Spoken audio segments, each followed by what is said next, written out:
Pretty impressive stuff. Good afternoon. My name is Jeremy Schaap. I work for ESPN. And on behalf of ESPN and our parent company, Disney, I just want to say how proud we are to be broadcasting the Invictus Games this week. It's an incredible event, obviously, and it's an incredible opportunity for us to do some remarkable and, I think, consequential storytelling. I'm also very glad to be here today at the George W. Bush Institute Symposium on Invisible Wounds. We have an impressive group of men and women, experts on the topic. We're going to talk about the invisible wounds of war, post-traumatic stress, traumatic brain injury, and other psychological health conditions affecting veterans and active duty service personnel. While most of us here today are aware of the complexities surrounding these injuries, surveys show that both the general public and the military community are largely unaware of the challenges facing our veterans as they return home, and even fewer are informed about invisible wounds specifically. But beyond that lack of understanding, there is a bigger issue, and that's the stigma, the misperceptions surrounding invisible wounds, and the significant barriers that they pose to service members who are seeking our help. In a survey done by the Bush Institute, more than 80% of service members said they were hesitant to seek care because of embarrassment, shame, and concerns about future employment. As I'm sure you recognize, this is a serious topic that affects not only American service people, but people all over the planet. So without further delay, I would like to introduce our first speaker. As a former First Lady, she and President Bush have made Dallas their home. That's where they founded the George W. Bush Institute, an action-oriented public policy center. Both she and President Bush have made addressing the needs of veterans and their families a cornerstone of so much of the work that they do. Mrs. Bush has not only spent time with warriors, but also their spouses and their caregivers, many of whom she considers friends. So please, ladies and gentlemen, help me wish a happy Mother's Day to and welcome Mrs. Laura Bush.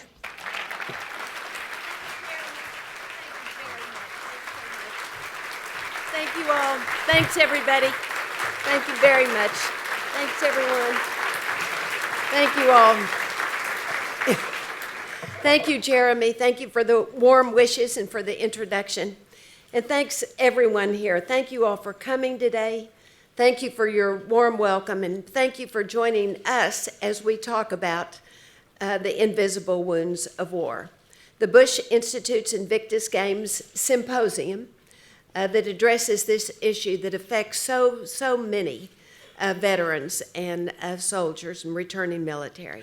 So thanks especially to our generous sponsors today. To Johnson & Johnson, CEO Alex Gorski will speak later today. Carolyn and Mark Spees, the American Friends of the Royal Foundation, and the Fisher House Foundation. A special thanks to Ken Fisher, who serves on the boards of the Invictus Games. Thank you for your important work.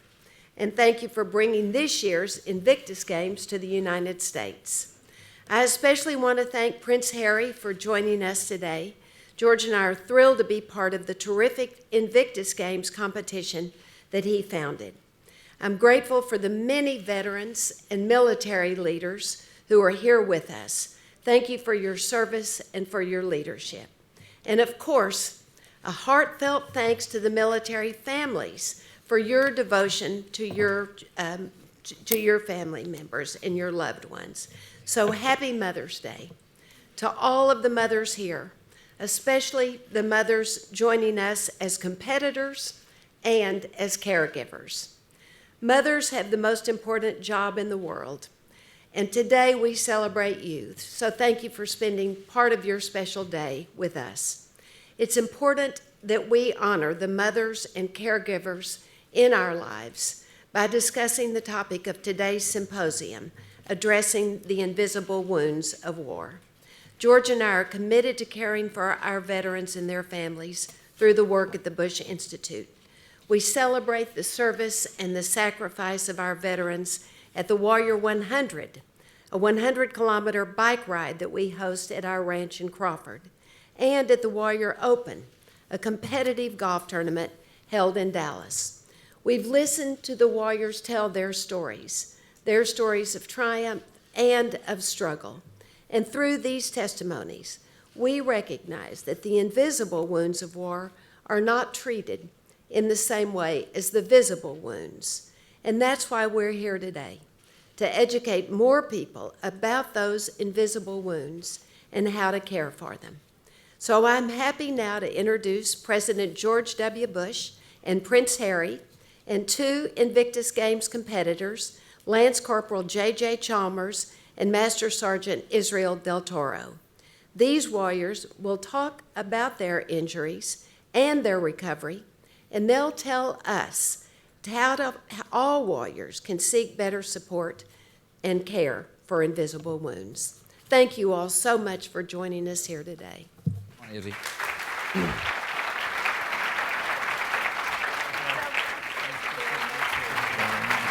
Nice job, Brian. Good job, man.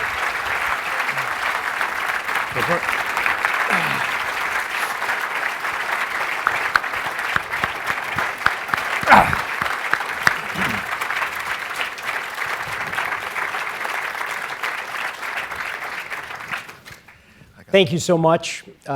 Thanks to our panelists. Thank you, Mrs. Bush. Prince Harry, let's start with you. Oh, here we go. These are, in a very real sense, your games. We're just hours away from the opening ceremony, and we're here talking about specifically the invisible wounds of war, which afflict so many veterans. The numbers tell us 6 times, perhaps as many as the visible wounds. Well, why have you made addressing invisible wounds such an important part of your agenda? I think, firstly, hello everyone, world's media and everybody else sitting here. This is a lovely place to be sitting right now. I think the Invictus Games in 2014 in London, and whether we wanted it to or not, of course we wanted it to, whether we were aware of it, smashed the stigma around physical injuries. And what I really hope is that for Orlando, that we can do the same for invisible injuries. The majority of the guys that I speak to through the personnel recovery unit at Wellington Barracks and places like that, I've spoken to everybody who have severe PTSD through to minor depression, anxiety, whatever it be, and everyone says the same thing. If you can deal with it soon enough, if you can deal with it quick enough and actually have the ability and the platform to be able to speak about it openly, then you can fix these problems. And if you can't fix them, then you can at least find coping mechanisms. And that's what it's all about. There's no reason why people should be hiding in shame after they've served their country. President Bush? Well, first of all, I'm delighted to be with you, Prince Harry, and I want to thank you for serving in the military and then worrying about the people you served with.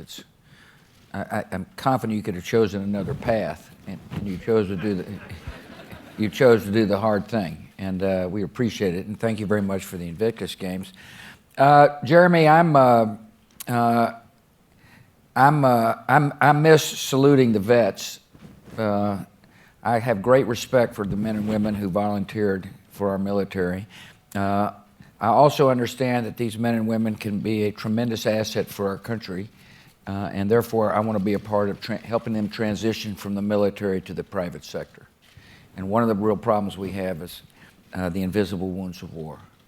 And part of the reason why we're so thrilled the Invictus Games enabled us to join them is because this will give us a platform to say to vets, it's okay to seek help. You're courageous before you got hurt, you're courageous now, and seeking help is a sign of courage. And as well, you'll hear some interesting discussions about what works and what doesn't work, and how do we make sure that which works is available for as many vets as possible. So we're thrilled to be here. I'm also really pleased that there's 13 other nations, because this is an issue that relates to every vet, not just American vets. Israel, you suffered critical external physical wounds more than 10 years ago. The recovery was very arduous. You were in a coma for 4 months, but you also suffered invisible wounds, traumatic brain injury. and you continue to deal with the consequences of that. How would you compare your experience with your visible wounds to your experience dealing with, coping with the other effects of what happened? Well, obviously, they see my visible wounds, and they focus on that a lot. And yeah, it's important to address those, visible wounds. But sometimes I forget about what's going on in my head, and they just focus on these things. So I think my family dealt more with my invisible wounds than people out there, because I would try not to show it. I come from a career field where we're alpha. We have that alpha complex, and we don't want to let people think that we're hurt mentally, because we want to show that we can still do the fight, still go out there and do what we want to do. So we hide it, and sometimes it's not the best way to do it. But luckily I had good family support and good friends and teammates that were there. It's like, hey, TT, you're not right. I kind of argue with them. It's like, I wasn't right a long time ago, brother, but, JJ, you were a commando. You come from the same mindset as Israel, not showing any kind of weakness. And you suffered critical physical wounds as well, but you have talked a lot about your comrades in arms who suffered different kinds of wounds and how hard it has been for them to deal with the stigma attached to that. Absolutely. I mean, it's a simple fact. I was caught in the center of the blast, and then there's a ripple effect that comes out from that, and you're touched by it or not. And at the end of the day, half of my multiple was killed or injured. The other half had to stay there and deal with that situation. And I was in many ways lucky that, yes, I was taken out by a helicopter and I woke up in a hospital bed and then received the care I needed. These guys went on with their job that day, and things only got worse in many respects. And then they came home, and they can look at us, and it's very obvious that we require support, and we require adaptions and all the other things. And then they look at us, and tragically, they place themselves at the bottom of the pile by going, he's wounded, and he needs help. There's nothing wrong with me. I don't require help. And that's, when I look at it, the complete opposite. I consider myself extremely lucky that, yes, I came back from Afghanistan broken physically, but mentally I was still the same person that went to Afghanistan and came back. And that was more or less either a stroke of luck, or that I was lucky enough, in hindsight this is, to have done the right things at the early stages, and to have had a great support network from my family, my wife now, and a few people along the way that if I hadn't had just some casual conversations, I don't think I would be sat, there's a good chance I wouldn't be sat here doing this now. Prince Harry, you served in Afghanistan.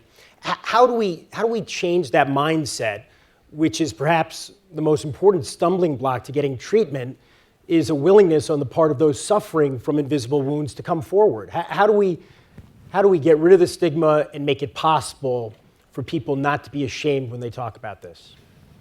It varies in so many different categories, in so many different areas, especially within the British forces. You've got the commandos and the paras who are very strong-minded, and they're probably the last people to come forward if they had a mental health issue. But other people would be more than happy to come forward. I think it's recognizing it in yourself is a huge part of it. You have to. The first step has to be admitting that you need to seek help. And for a lot of these guys, it's just not part of, it's not part of your DNA. As Israel touched on, it's this thing where you believe that you're invincible, and when your mates around you are all getting blown up, as JJ said, they're the ones that all the concentration should be on. But everyone needs to help, and you need to be able to talk about it. But you're right, the stigma, not just within the military, but also within across the world, the stigma surrounding mental health is a big issue. I don't have necessarily the answers, but I know for a fact that the people I speak to, just being able to talk about it early on is a huge, huge deal. And part of the problem, President Bush, as the Institute has pointed out on numerous occasions, is that these conditions often overlap symptoms. When you're talking about post-traumatic stress, you're talking about traumatic brain injury, and sometimes the effects of traumatic brain injury make it harder to recognize what's wrong. Yeah, well, you're right. I mean, the science of figuring out the relationship between TBI and PTSD, by the way, notice I dropped the D. I noticed. We don't view it as a disorder, we view it as an injury. I think it's really important, in part, to deal with the stigma that people, a troop, and remind me what the question was. Anyway. How traumatic brain injury? Not yet, I'm not quite through with this. So Israel, if he thinks he has an injury, says, I can get this fixed. If he thinks he has a disorder, he's going to say, people will shun me. Or I'm not going to tell my commanders I have a disorder because they're not going to treat me the way they treated me before. Question? Look, I'm 70 years old this year. Not yet. No, not yet. Well, this is obviously a much larger country geographically than Prince Harry's country. Yeah, now remember. So, you're not the only guy. Anyway. These two are a right pair. And proudly so, I might add. There are unbelievably good centers of excellence here, and I'm sure in England too, where if somebody so chose could be wanted to be diagnosed, could be diagnosed well. The problem is we got people who live in rural America, and they come home, and maybe their wife says, you got a problem, man, let's go get it fixed, and there's nobody to get it fixed with. When they show up to the local MD, and he doesn't know what the heck to do. And so step 2 of this process in our mind is to make sure that the diagnostic tools are not only really good, but widespread, so that the cure can begin to take place. And but you're right. It's I suspect, and Israel can talk about this if he wants to, is that nothing would be more disheartening than to say, I think I got a problem, and go in to see a so-called expert who's not an expert and said, you don't, or you do, but we're not sure what to do about it. And so there's a lot to be done. And the purpose of this forum is to just keep the process moving. Start in London, keep it moving. Israel, by the way, people need to know about Israel. He's on active duty. In the Air Force. Yeah. Pretty remarkable. I know the Secretary of Air Force is here.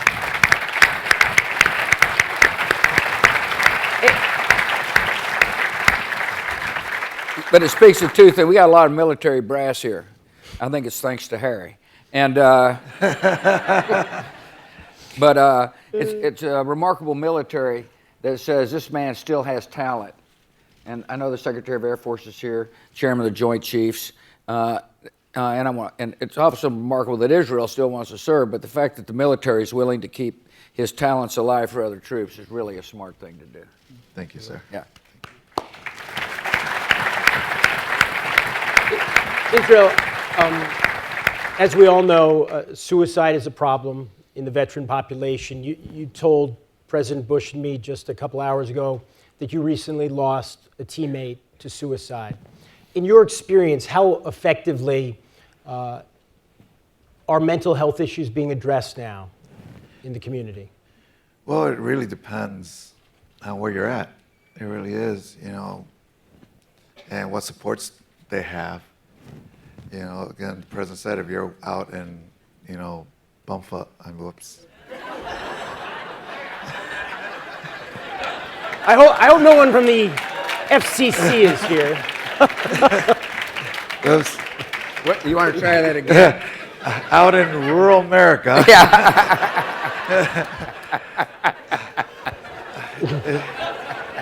That was my one. Yeah. Better now than the opening ceremony. Yeah. It's coming. But you're out there. It's a lot harder to get that support. Sorry. Particularly. Yeah. I got blown up. I got an excuse. But it's really based on the support and what hospitals are capable. Because as the president said, if you go to a hospital that has no idea what's going on with you, and they're saying, you seem fine to me, it's really hard. And it's probably harder on the families because they're the ones dealing with you every day. They're the ones said, you got to go see help, because you're not the same, because they saw you when you left and they see you when you come back and they see the difference. So that's the real tough part, is just really the facilities and support system, because, again, my buddy, Clyde, that was his call sign, A-10 pilot, distinguished flying cross of valor. And he just couldn't take it. It's tough, because I talked to him 2 weeks before he ended his life. And, you try and be there for a guy, but sometimes it's real hard for them. And all you can do is try and help your teammate. JJ, I see you nodding your head.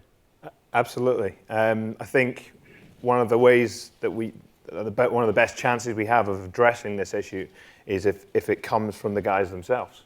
We're taught from the very beginning of training, day one, week one, that you look after each other. That's, it's a buddy-buddy system. And that should not stop ever. And it certainly shouldn't stop the day you leave the military. And if someone is going to want to find help, they should be able to come first and foremost to their friends. And your friends, at the end of the day, should be the people that should be able to notice the difference within it.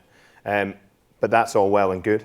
But they need to then know where they can take those questions to and what can be done about that.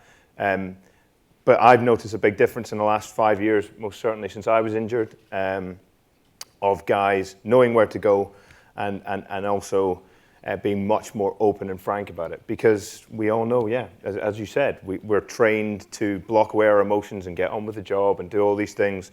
But at the end of the day, we're just human beings. And like I say, I've said it before, I consider myself extremely lucky that I came back in one piece mentally. This is all, by the by. Yes, it's been a struggle, but I have been myself throughout this process, and I've had my friends beside me throughout this process. It should be the same for someone who's suffering from a mental health issue. The signposting of where the help is we really need to focus on that. There's a lot of good help out there, and there's a lot of not so good help out there. As the president touched on, we need to signpost the really good stuff, and it needs to be, the education needs to be more amongst the forces as well. I think the symptoms, the signs, so that everybody's aware of the early signs that happen. But it's a sad reality that individuals get into the position that they get into. They've served their country, they come back and then they slip off the radar. But I know for a fact that all of these guys, especially now through the Invictus Games and stuff, but using things like Facebook and other forms of social media, they keep an eye on each other, and that's fantastic. Your military family, whether you're from a different nation, different country, but if you end up meeting each other and you're worried and you see symptoms in each other, then going forward you can keep a watchful eye over one another, and that's, to me, is so important, that these guys can look after each other. We've been focusing mostly on post-traumatic stress. But here in the US anyway, Prince Harry, traumatic brain injury has been a very big issue for at least the last decade, mostly because of the effects on football players. Of course, in Great Britain, there have been studies on rugby players as well, some football, as you call it, players. But how much public awareness is there in Britain about traumatic brain injury and the effect of multiple concussive events? Clearly not enough. I think the lesson to be learned is that in America, you guys are way ahead of us in some areas, and within the UK, we've got a lot to offer as well. And I think the most important thing about having the opportunity to have discussions like this is to share this knowledge. Yeah. And also, so importantly, for all the other nations, the smaller nations, using a gathering like this to be able to give them help, expertise, to be able to guide them in the right direction. There's so much knowledge in this room, there's so much knowledge out there, but there's so much noise as well. And what we need to do is kind of fight our way through this mud to be able to get to the real core issues and the real solutions, as you will. But I mean, with regard to that particular question, I'll be honest. I don't know the answers. I wish I did, but that's not my profession. It never has been. I'll fly helicopters, but I can't do that. Probably couldn't fly a helicopter now, but that's not the point. The point is, there is so much out there, but we need, amongst us here, we need to channel our focus and make sure that guys get the right amount of knowledge and the right amount of access to help.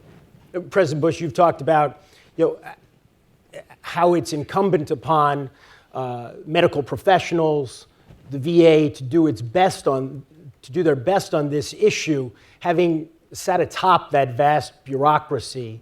How difficult is it to effect a sea change when it comes to attitudes regarding traumatic stress, post-traumatic stress, and traumatic brain injury? Well, the military takes it very seriously. As a matter of fact, I think toward the end of my presidency, we started getting a better baseline. I know they certainly do so today on the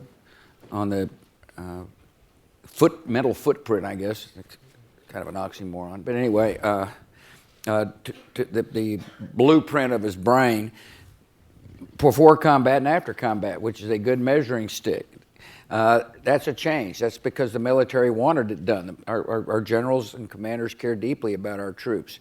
The VA has got certain areas that are really good, certain geographic areas. I'm told that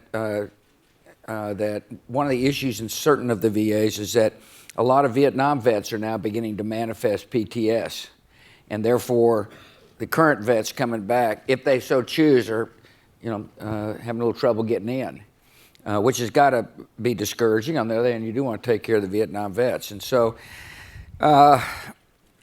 it's such a huge country, and we're talking about so many people, that it's going to take a multiplicity of entities working on this. But the government cares deeply. It's one reason why we got so many top officials here. Head of the VA is going to be here if he's not here now. And the whole purpose of the forum is to help hopefully redirect energies if they're being wasted. But like Harry, this isn't my area of expertise either. Our area of expertise is to get people to come here and pay attention to it. And it worked.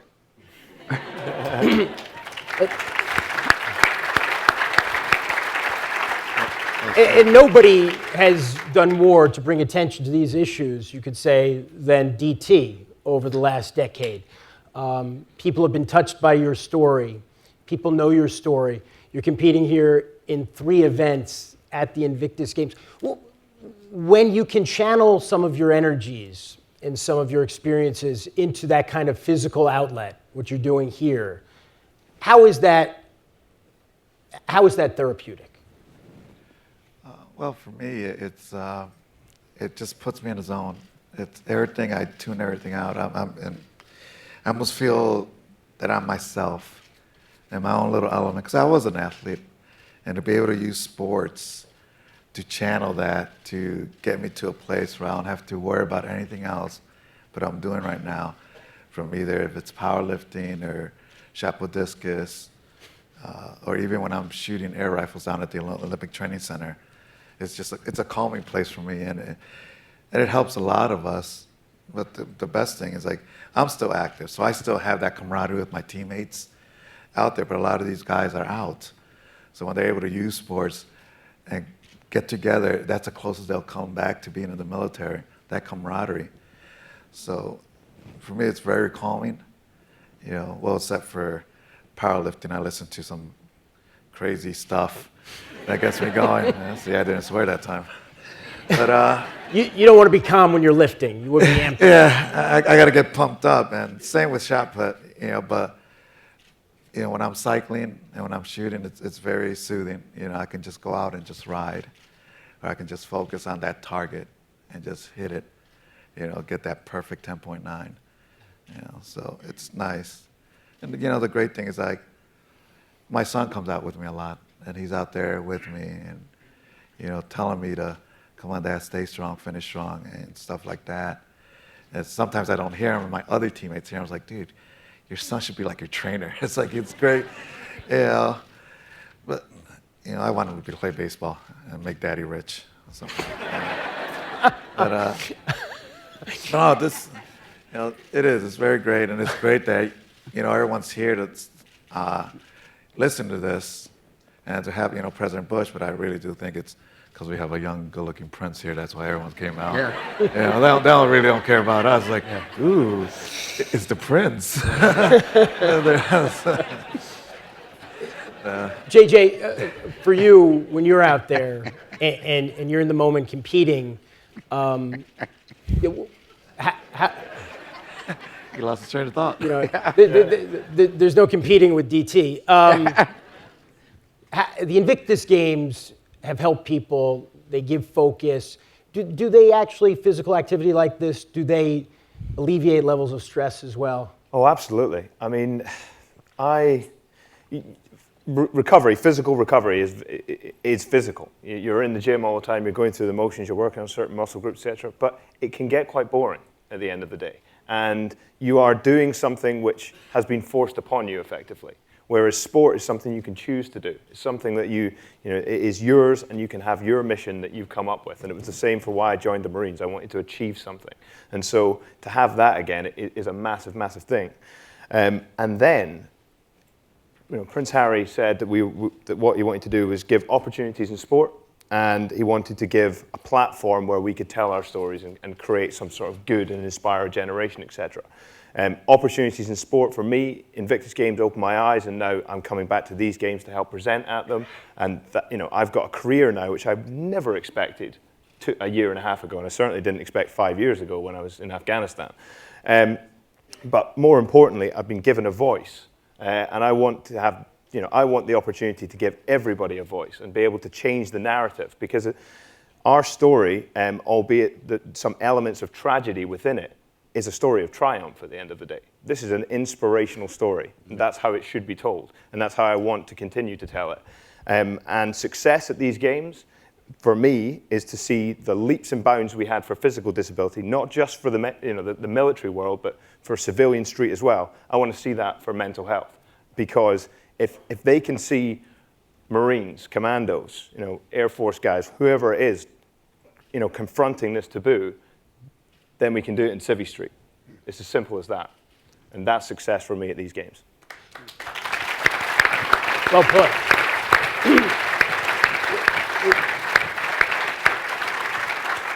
We have talked a lot about the internal messaging to the people fighting these conditions, to the people treating them. But for the public at large, Prince Harry, what is the message about? Because so many of the fears about coming forward are about how they'll be received, whether people will be scared to know that somebody is suffering from stress or traumatic brain injury. What is your message to the public at large about coming to terms and dealing with so many people among us who have done so many heroic things who now need to be understood in a different way? Firstly, there's too much generalization when it comes to mental health issues within the services. There's this weird thinking. I think the Bush Institute's done a survey which we'll find out either later today or later on in the week. But essentially, messages are being put out there to the general public that everyone that leaves the services is a ticking time bomb. This is simply not the case, and we need to speak about it openly. Yes, guys have minor issues, guys have major issues, but as we said the whole way through, if you seek help early on, then you will get better. If I ran a business, I would want individuals like this, despite, regardless of their situation, I'd want them for what they stand for the training that they've had, for the values that they stand up for, and so I would say to anybody that runs a business, your problem shouldn't be worrying about having these individuals in your office. Your problem should be, if I don't grab these guys now, there's not going to be enough left. That's what I would say to the business communities. There you go. To the members of the public across the world, I would say don't be afraid to ask questions. And if you've got kids, let them ask the questions. They're the ones who have no inhibitions. They'll be the ones that go up to a double amputee and say, you've got no legs, what's that all about? Don't let the parents pull you away. They've got to talk about it. There's nothing more awkward than being confronted sometimes with somebody who, if you ask the question, someone turns around and goes, yes, I'm receiving chemo, I have cancer. What's the next question? How do you break that ice of that conversation? That person was they're the person that brought up the conversation. They're the one that wanted to talk about it. So therefore, don't have any problems getting into a conversation and listen to what they have to say, because you as an individual who had no understanding beforehand now have the ability to go away from that conversation and tell all your friends. And before you know it, you have this catalytic effect where we can, all of us, every single one of us, if ever you want to know what you can do, is just talk about it and share these experiences and listen to the stories. Thank you.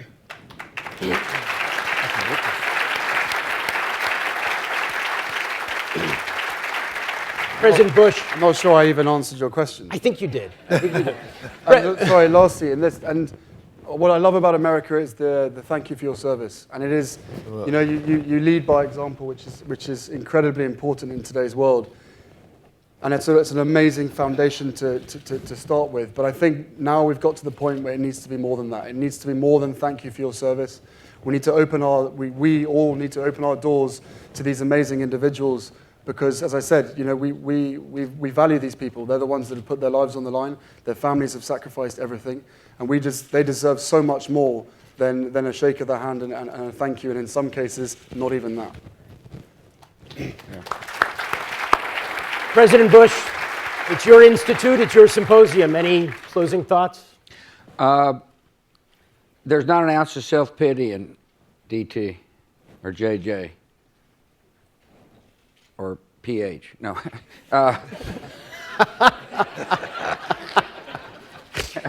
And the reason I say there's not an ounce of self-pity, if you've been fortunate, like Laura and I have, to meet our vets, you realize that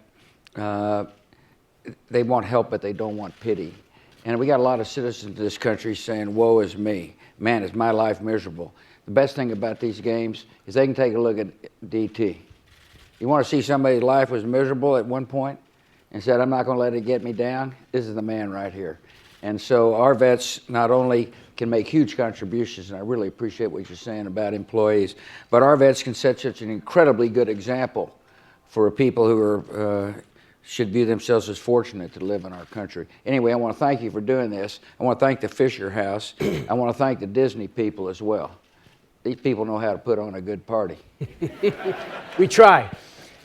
DT, President Bush, Prince Harry, JJ, gentlemen, thank you so much. That was fun. Thank you. Yeah.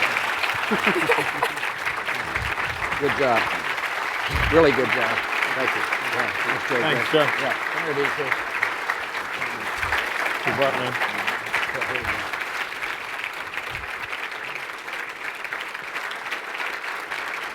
You're the man. Enough for the medals. Yeah. All right.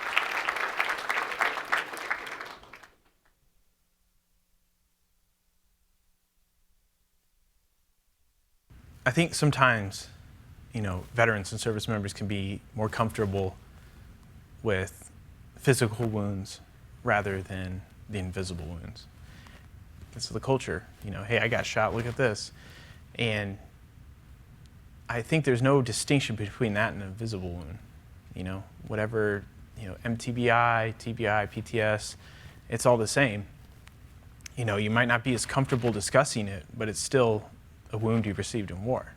9 November 2007 was, you know, my day in Afghanistan that, you know, what I contributed to giving me, you know, PTSD, my symptoms, and kind of what I experienced. My symptoms were things, you know, like irritability. I had a short fuse, you know, trouble sleeping, and then, you know, I would self-medicate with alcohol. I think there's a lot of people out there that have maybe similar symptoms, similar struggles that they might face. I always joke with friends that, you know, the memes you see on Facebook or whatever about Afghanistan, you know, individual experiences may vary, but it's really war, because, you know, you could be standing right next to a guy who saw and experienced the same things you did, but his symptoms might manifest different than yours do. I think a lot of times it's the people that surround a service member or veteran that recognize symptoms of PTSD before they do. And it's not because they're more observant, it's because we're stubborn, And it's because they love us, they know us better than anybody else, and they can see changes on how we behave, how we act towards them, how we act towards our children or our family. Telling that service member or veteran something is different. You need some help. It's not because I'm judging you or it's because I'm, thinking you've changed, but it's because I love you and I want you to be okay. To someone that's experiencing symptoms of PTS, whether they think it's PTS or not, and whether they're active duty or separated, the advice I could give is go get help. If that looks like it's going to the VA or reaching out for help to help you with PTS, then make that step. Get the help, move forward with your life. Many of us, thank you, are familiar with the tremendous work done at Fisher houses all over the US, in other parts of the world. Arnold Fisher and his family have a rich history of philanthropic efforts on behalf of veterans. Most recently, Arnold Fisher spearheaded the Intrepid Fallen Heroes Fund construction of the National Intrepid Center of Excellence in Bethesda, Maryland. It's a research, diagnosis, and treatment center for service members diagnosed with traumatic brain injury and psychological health conditions. Please join me in welcoming Korean War veteran Arnold Fisher.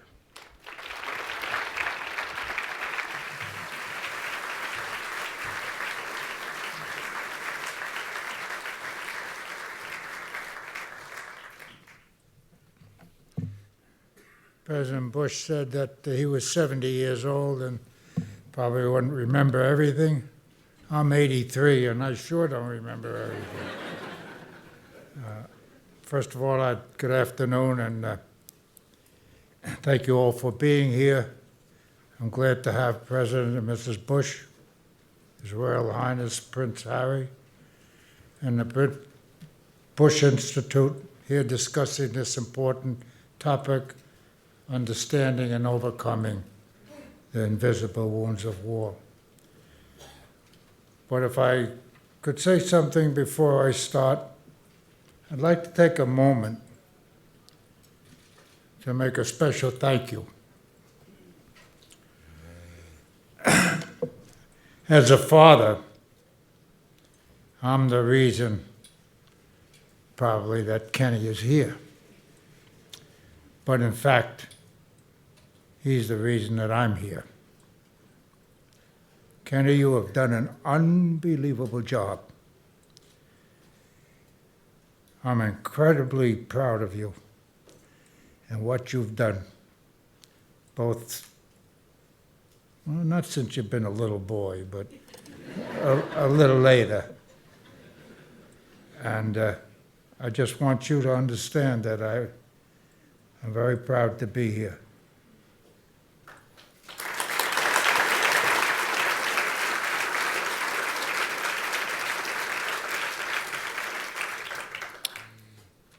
In 2003, we started the Intrepid Fallen Heroes Fund. The fund was created to help the families of our fallen heroes from both America and Great Britain who lost their lives defending their country. The fund sent each spouse or parent $11,000 and $5,000 to each child of a soldier killed in action, until the government increased their monetary obligation to the families of our heroes. After building the Center of Intrepid, the finest physical rehab center in the world for active duty personnel who gave their arms and their legs for the Intrepid Heroes Fund took a new direction. It recognized early the seriousness of the unseen war of 12 years of war against terrorism and almost 500,000 war fighters returning with traumatic brain injury or post-traumatic stress. The new mission of the fund, supported solely by the American people, has to help returning help those returning with this malady to receive immediate help. Help now.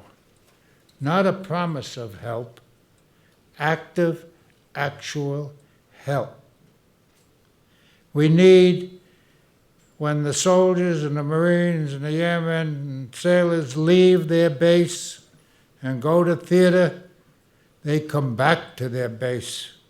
And when they come back to their base, we need to find out if they need help immediately. We raised $65 million and built the National Center of Excellence in Bethesda, Maryland, including $26 million worth of imaging equipment.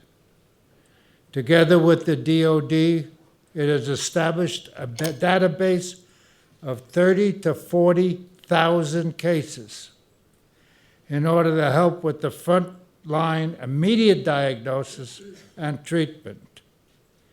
We then raised $70 million and built satellites called the Intrepid Spirit Centers at 5 major military bases. First one being Fort Belvoir, Camp Lejeune, Fort Campbell, Fort Hood, and 3 weeks ago, Fort Bragg.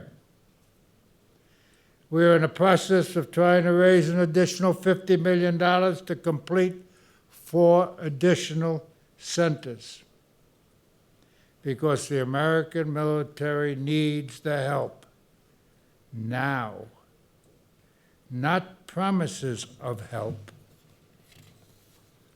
Our sole purpose is to work with returning active duty servicemen and women before they leave the service and are referred to the Veterans Administration.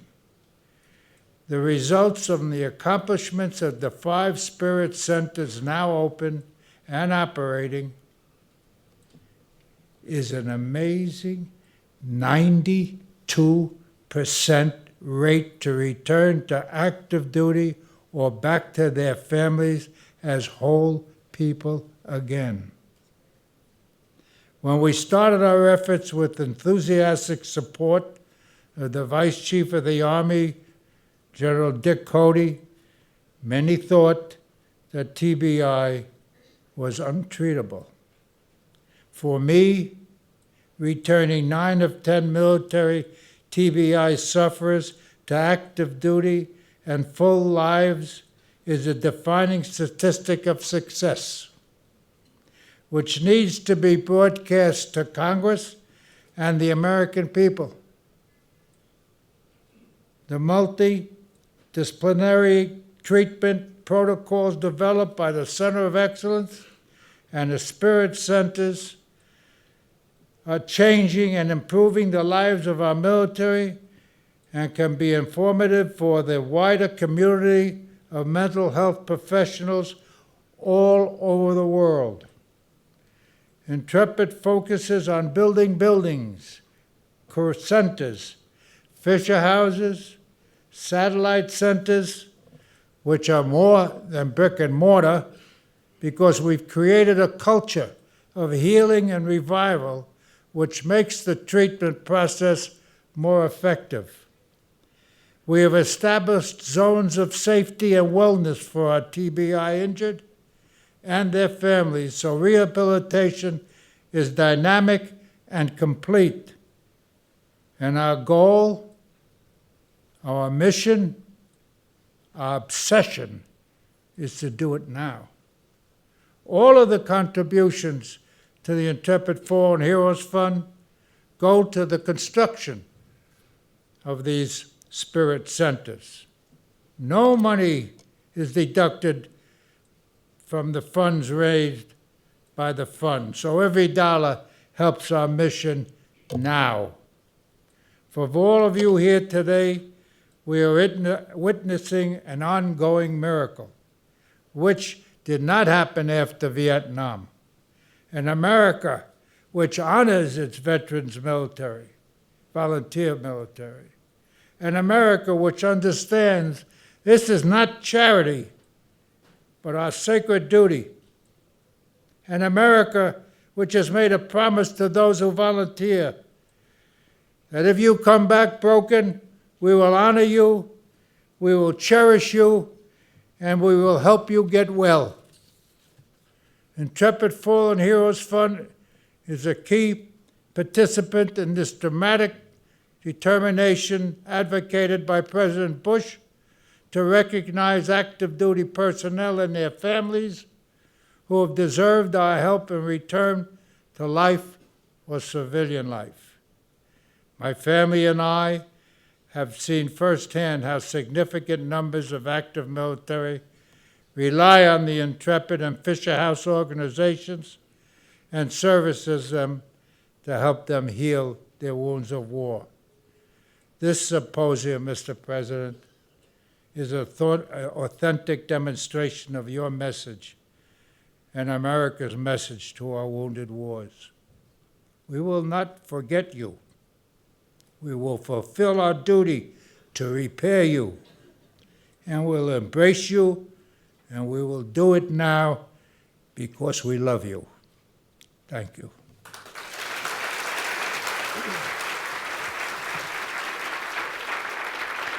Well done, sir.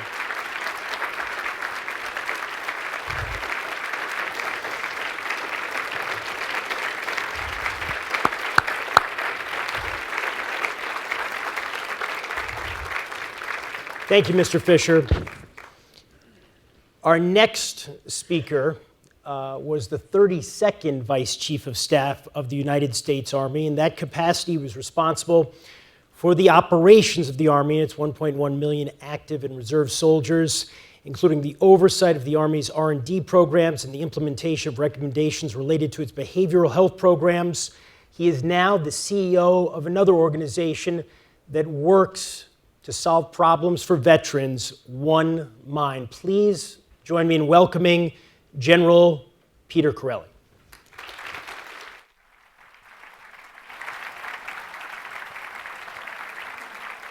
Thank you, Jeremy.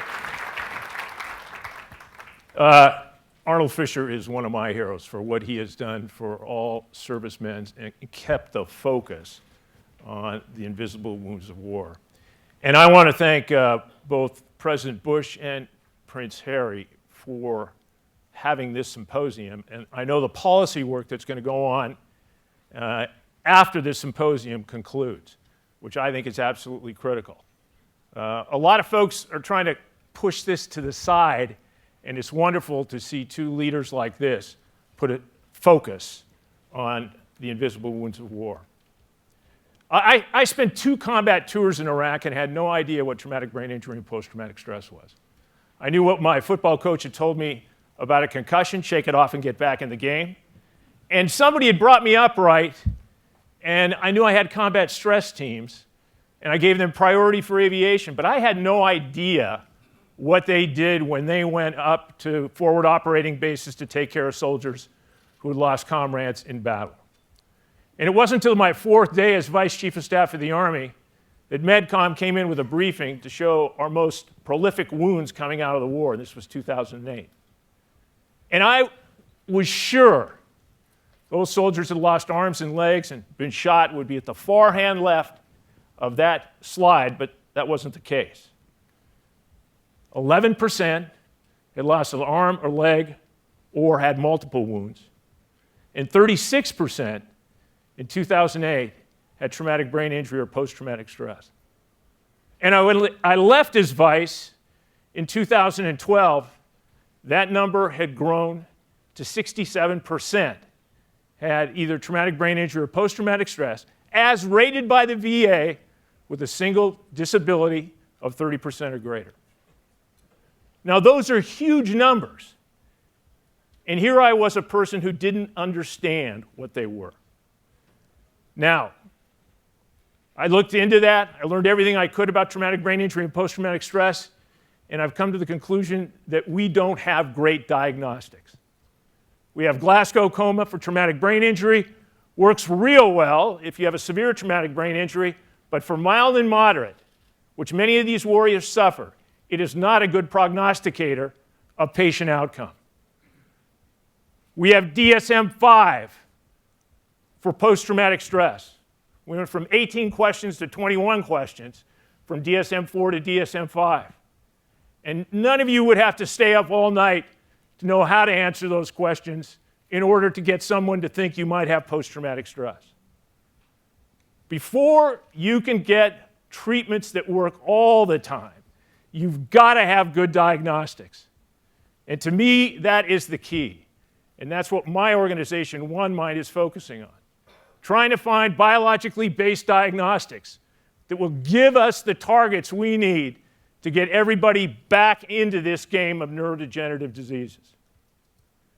Now, we're going to have a great panel in here to talk about this morning, and I get the opportunity to moderate it. So I'd like to invite our panelists out. Terry Tenelian, who is a senior fellow at the Bush Institute. Dr. Neil Greenberg, who is at King's College in Great Britain. And one of my personal heroes, Jim Kelly, the first director of the National Intrepid Center of Excellence for the Study of Traumatic Brain Injury and Post-Traumatic Stress. Welcome, panelists.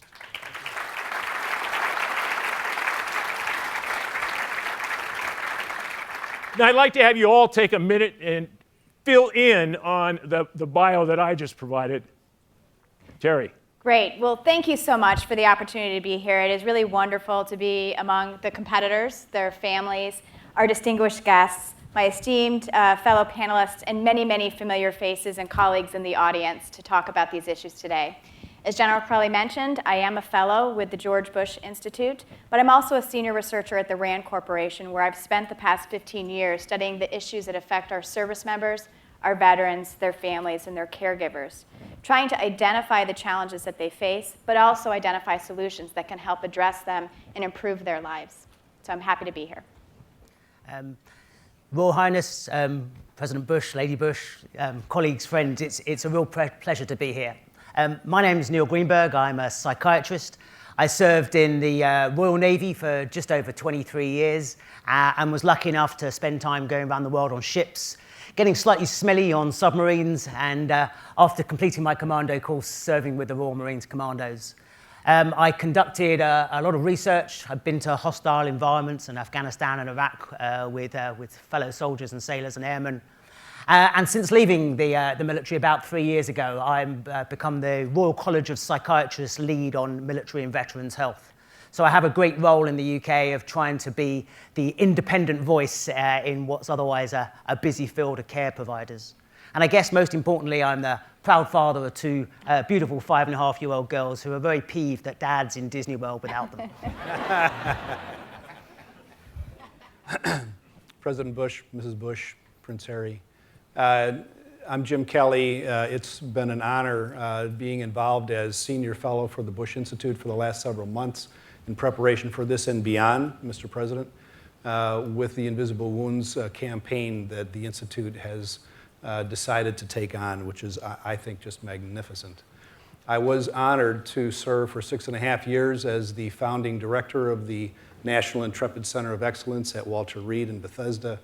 And I've made my own transition back into the academic world as a clinical professor of neurosurgery at the University of Colorado, where I hope to take the lessons learned from that magnificent institute for our military, looking at these very invisible wounds that we'll discuss today, and then helping our transitioning veterans and other civilians in that civilian private practice world, if you will. Now, each one of our panelists is going to give a short presentation, and of course, given it's Mother's Day, and ladies are always first, we're going to start with Terry. Terry?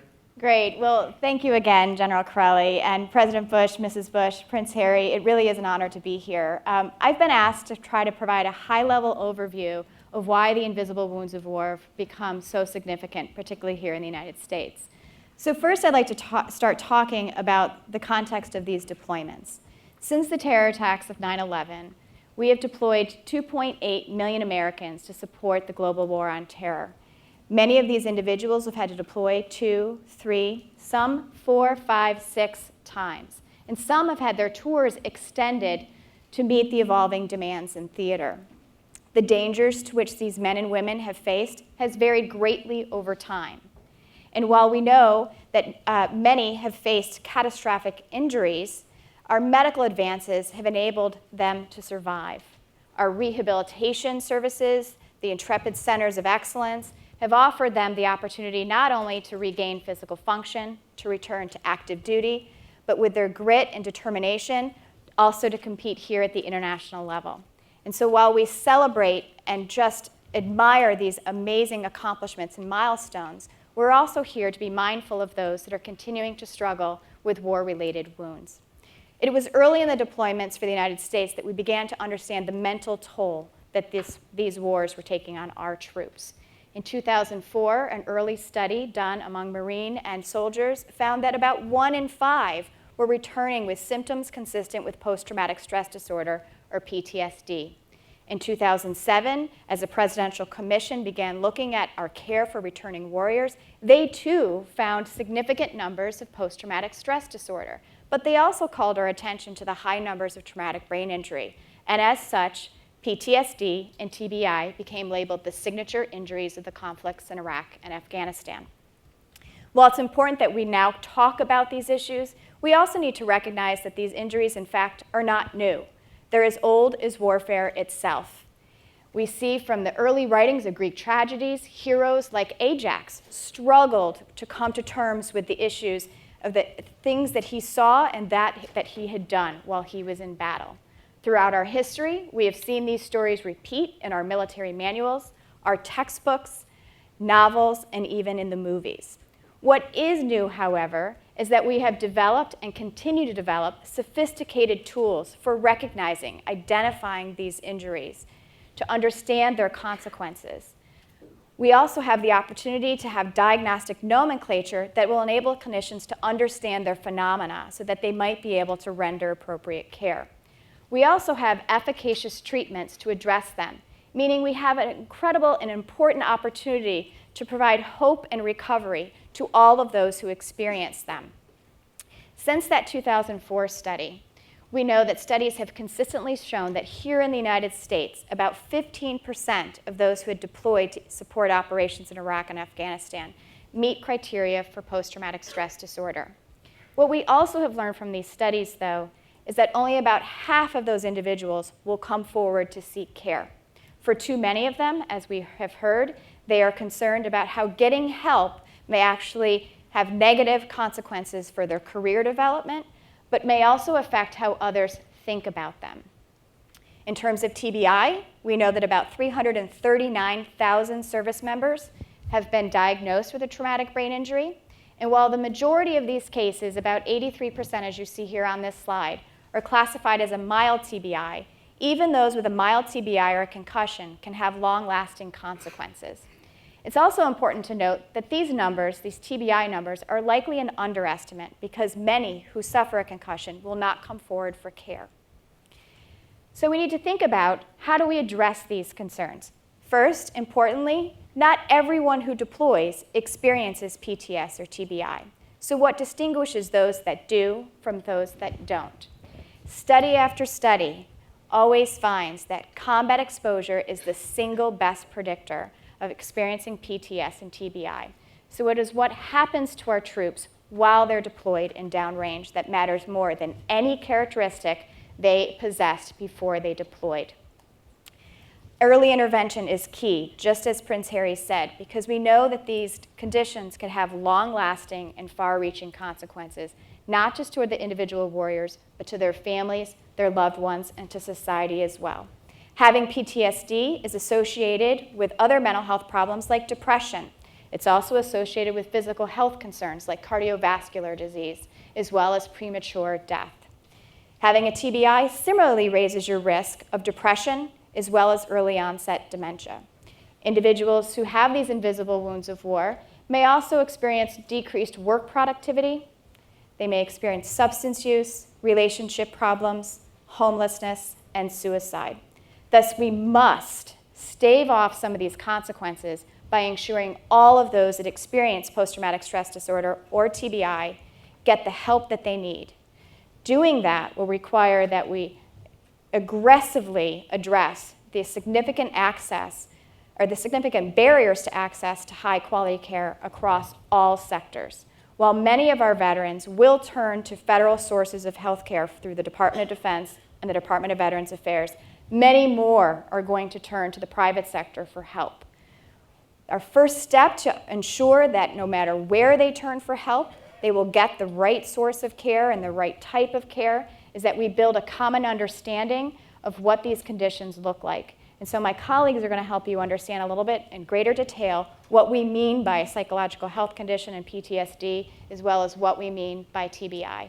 But together, we must work aggressively to ensure that all those who experience these invisible wounds of war have the same hope for recovery and a full life as the competitors we see here today. So thank you. Thank you, Terry.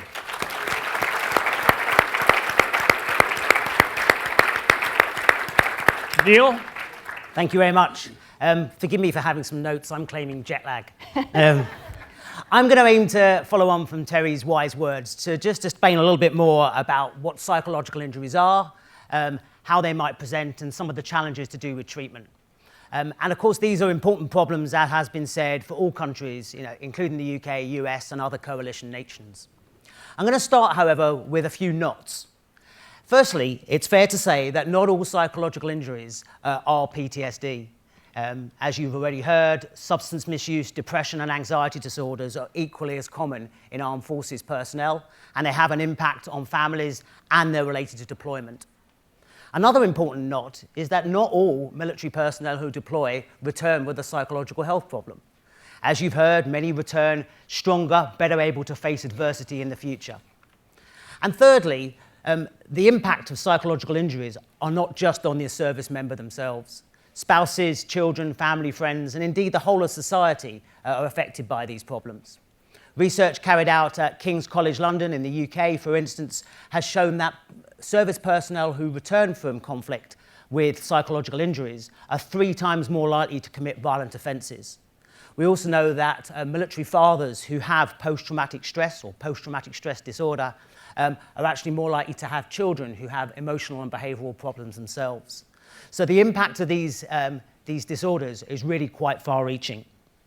Now, although over time there's been lots of research on post-traumatic stress and the impacts of trauma, there are some important differences we've identified between military personnel and civilians. So the first slide that hopefully I'll show you has basically a slide looking at the armed force, a bunch of people in the UK, a group of people who work for banks and who've been subject to armed robbery, so a single trauma. And what you can see here is after a single trauma of armed robbery, about 60% of people report lots of post-traumatic stress symptoms. They have intrusive thoughts, they're not sleeping, they may not want to talk about it. But you can see over time, the normal trajectory is one of recovery. Most people, by about 4, 8, 12 weeks, are back to their normal selves, and you're left with about 10% of people who have a long-term problem. That might be post-traumatic stress disorder or elsewhere. Next slide, please. However, when you look at what happens to troops, the things are quite different. This is data from US troops who have deployed to Iraq, OIF, Operation Iraqi Freedom. And here you can see a number of different mental health disorders before the troops have gone, 3 months after they came home, and then 12 months later. And you can see that actually, rather than recovery, what seems to be happening there is that troops appear to be getting worse. So over time, the normal trajectory for a large amount of troops is that things begin to deteriorate rather than improve. Now, it's worth pointing out at this point that whilst the challenges faced by troops are pretty similar, there are actually some great differences between different nations. So, for instance, that rise in symptoms over time is much less evident in UK troops, but it does happen. And UK troops also suffer with less post-traumatic stress symptoms. On the other hand, UK troops are far more likely to report alcohol misuse. In fact, deep lager therapy, which we know doesn't work, actually is the biggest problem affecting the UK military, with British military personnel misusing alcohol about 3 times as often as civilian population. Now, there may be a number of reasons why these differences occur. I mean, for instance, we know that UK troops deploy for just 6 months, whereas US troops have traditionally deployed for much longer, in excess of a year at times, and that's clearly important. Also, the dwell time, that's the time between deployments, varies. So UK policy is for troops to deploy for 6 months and then to have 24 months when they should be, well, not deployed. They are doing something, I promise you. And we know that the dwell time and the tour length are really important determinants of who does well. Now, one of the real challenges that's been highlighted, next slide please, is the fact that whether you are civilian or not, is that most people don't come forward and ask for any help. And this is data gathered from a really high-powered study in the UK, and these are a group of people who have definitely got post-traumatic stress disorder. And you can see here that 70% of people, whether you're a veteran or not, are not getting any help at all. And that's a real shame. Why does that happen? A number of reasons. Firstly, a failure of recognition.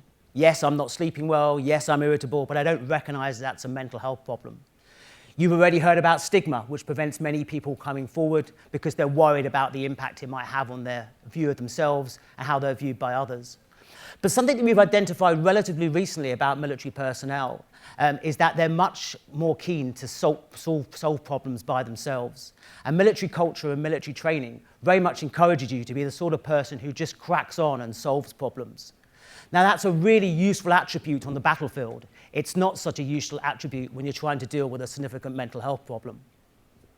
So for those who do come forward and ask for help, what sort of care is available? Well, the good news is that science has led us to have a number of really effective treatments. Trauma-focused cognitive behavioral therapy and eye movement desensitization and reprocessing, forgive me, I didn't come up with the long names, are both psychological treatments that we know make a really substantial difference for a large number of personnel. However, the less good news is that recent evidence suggests that these treatments are not quite as effective for military personnel as they are for civilians. So there's no doubt that we need more effort and more research going on to try and identify the better ways to try and treat service personnel who have military mental health related problems. However, I think for our communities, actually, the biggest challenge isn't just to get the right treatments. It's, as been said already, it's to encourage people to take that courageous first step to actually have a conversation and actually ask for the help they need. And I very much hope that this event will lead to something positive in that regard. Thank you very much. Thank you, Neil.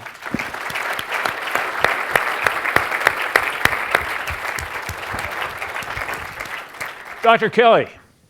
General, you were at the head of a table, a very large table, as I recall, in the Pentagon at one stage in 2009, before NICO, the National Intrepid Center of Excellence, was built, asking the question, how can we do in the war zones what is done in professional athletics around concussion? And so some people looked at me, there were others around the table, engaged in the idea that maybe what we could do is in fact take those lessons learned from the sports community where we had already been studying concussion, I and many others, for years, and apply those in the war zone. And that led to the protocol that you installed around the care of the injured military service member in the field in a way that, to my way of thinking about it, exceeded what we've been able to do in the civilian world.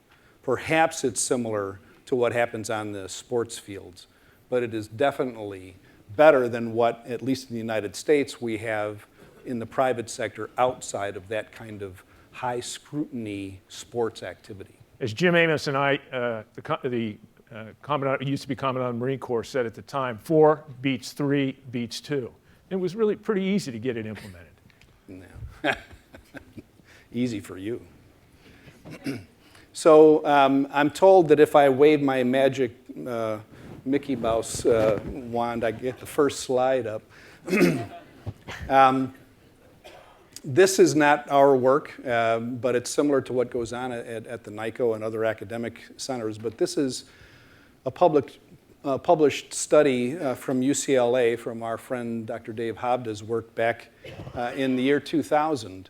And what it's depicting on the far left is glucose utilization of an uninjured adult's brain as a comparison, a control, if you will, in a study of those who had sustained traumatic brain injury in positron emission tomography CAT scan, a sophisticated scan. And so the far left, the hot zones that you see are higher metabolism and so forth, as you can imagine, down to blue being less. The middle is actually that of a concussed athlete who came from the football field in practice to the lab and volunteered as a subject in the study, walked in, sure he had symptoms of concussion, and that had already been diagnosed as concussion, but what happened was this dramatically different picture of much lower glucose metabolic processing of the brain. Dave Hobda himself tells us he thought this was a mistake. It had to be a coma patient. They had just done a coma patient recently in the lab, and this is literally a person unconscious, and it turns out that wasn't an error on the lab's part. The far right picture is the coma patient's picture, which is essentially indistinguishable from the concussed patient who walked into the scanner. This was news to us at the time.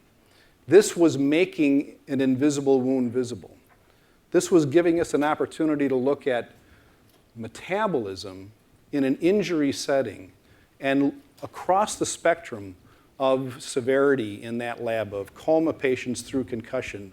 All 42 that they studied had abnormalities of a similar dimension.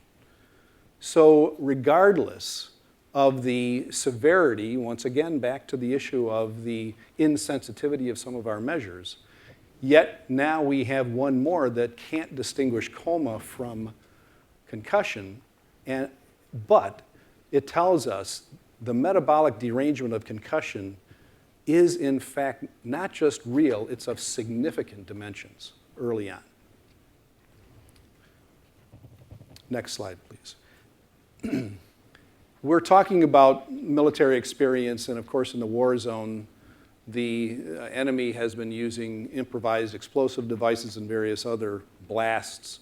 This is a picture of one taken by staff members of ours at NICO back before NICO opened. They had been there in Iraq in 2004. You can imagine the blast wave, the shrapnel, the debris, the flames, the chemical exposure, all of that's affecting individuals under those circumstances.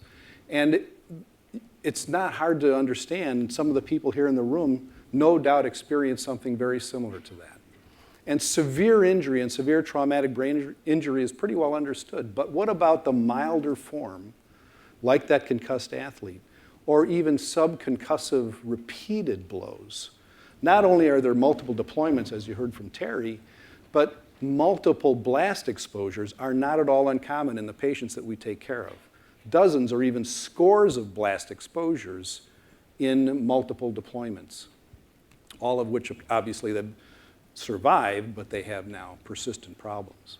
So biomechanical injury under those circumstances, and then next slide please, is happening in a very different experience than on a football field, like my athletes had.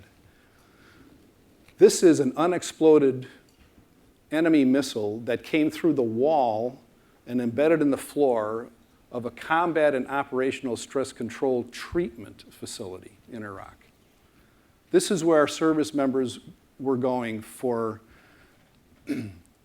treatment of their stress. Pointing out again that under the circumstances of a war, no area is completely safe and predictably safe. So that revved up experience internally in terms of neurohormones and such is the baseline experience for individuals who then have a traumatic brain injury. It's a much more complex injury under these circumstances. And last, what I want to be able to go through briefly is the common symptoms of concussion that you all no doubt know here: headaches, sensitivity to light and noise, vision, dizziness, nausea, and vomiting. Those then are common post-concussion symptoms. Next slide. Post-traumatic stress symptoms are often quite different, and these flashbacks, avoidance, hypervigilance, nightmares lead to the diagnosis of post-traumatic stress and stress disorder. Next slide. But the Venn diagram part of what happens in a real human being is the overlap that can come from either PTS or TBI. And somebody who has both conditions is likely to also have all of what you saw on the edges, plus irritability, depression, anxiety, fatigue, insomnia. These are treatable. All of these have medical treatments and psychological treatments. We certainly know now more than we did 10, 15 years ago about this complex condition because of places like NICO, Mr. Fisher, and the military experience nationwide. However, I think what we need to do from this point forward is push on biomarkers that you heard a little bit about, neuroimaging for much more sensitive diagnostic testing. And together, share those lessons as we learn them, real time, and connect to each other so that everyone in this room and the reverberation that we bring out from here can, in fact, heal those invisible wounds. Thank you. Thank you, Jim.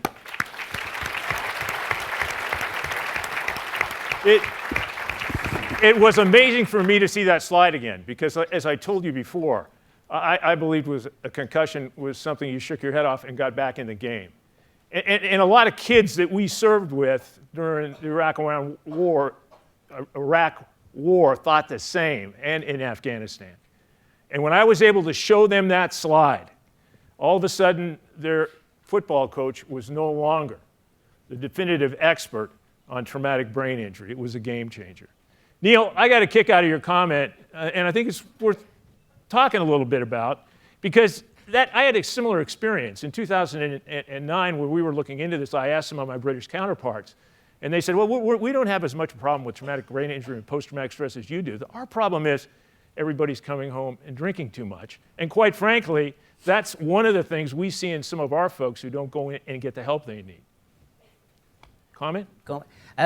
Well, it's fascinating because clearly our troops are exposed to very similar sort of exposures and traumatic incidents. I think what's happened in the UK, and we've shown this, is that although our troops drink more than yours anyway, which is probably not a thing to be proud of, troops who deploy drink more than troops who don't. And there's something going on there about a hangover effect, I think, of risk-taking behaviors. You know, if you're used to dealing with unexploded ordnance, you know, what's an extra couple of pints of beer? So I think there is a point to play about, is this TBI or is this PTSD? But I also think there's a cultural element, and an element that if I can cope with one risk, I can definitely cope with the alcohol risk. Thank you very much. Well, I see our time is winding down, and I hope you will all join me in a round of applause for our great panelists.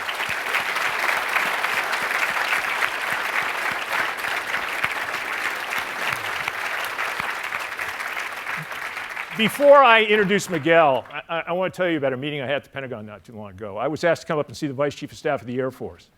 And there's a certain population here that I'm really concerned about. And the Air Force is very concerned about it. And it was just really, really wonderful to hear them be concerned about something some of us are. Because diagnostics are so inaccurate in many instances for post-traumatic stress and traumatic brain injury, there are times when we in the military chalk up an individual's actions to indisciplinary. And those individuals leave the service, and many of them do not have the ability to go out and get the help that they need because of the rules and regulations of who the VA can provide assistance to and the fact that they can't. And to hear the Air Force put a focus on that problem, I think is very, very important, and I applaud them for it. Now, it's my great opportunity to introduce the person who is the individual who's been putting this all together and hurting all us cats. Colonel Miguel Howe, United States Army, retired director of the Military Service Initiative at the George W. Bush Institute. Miguel.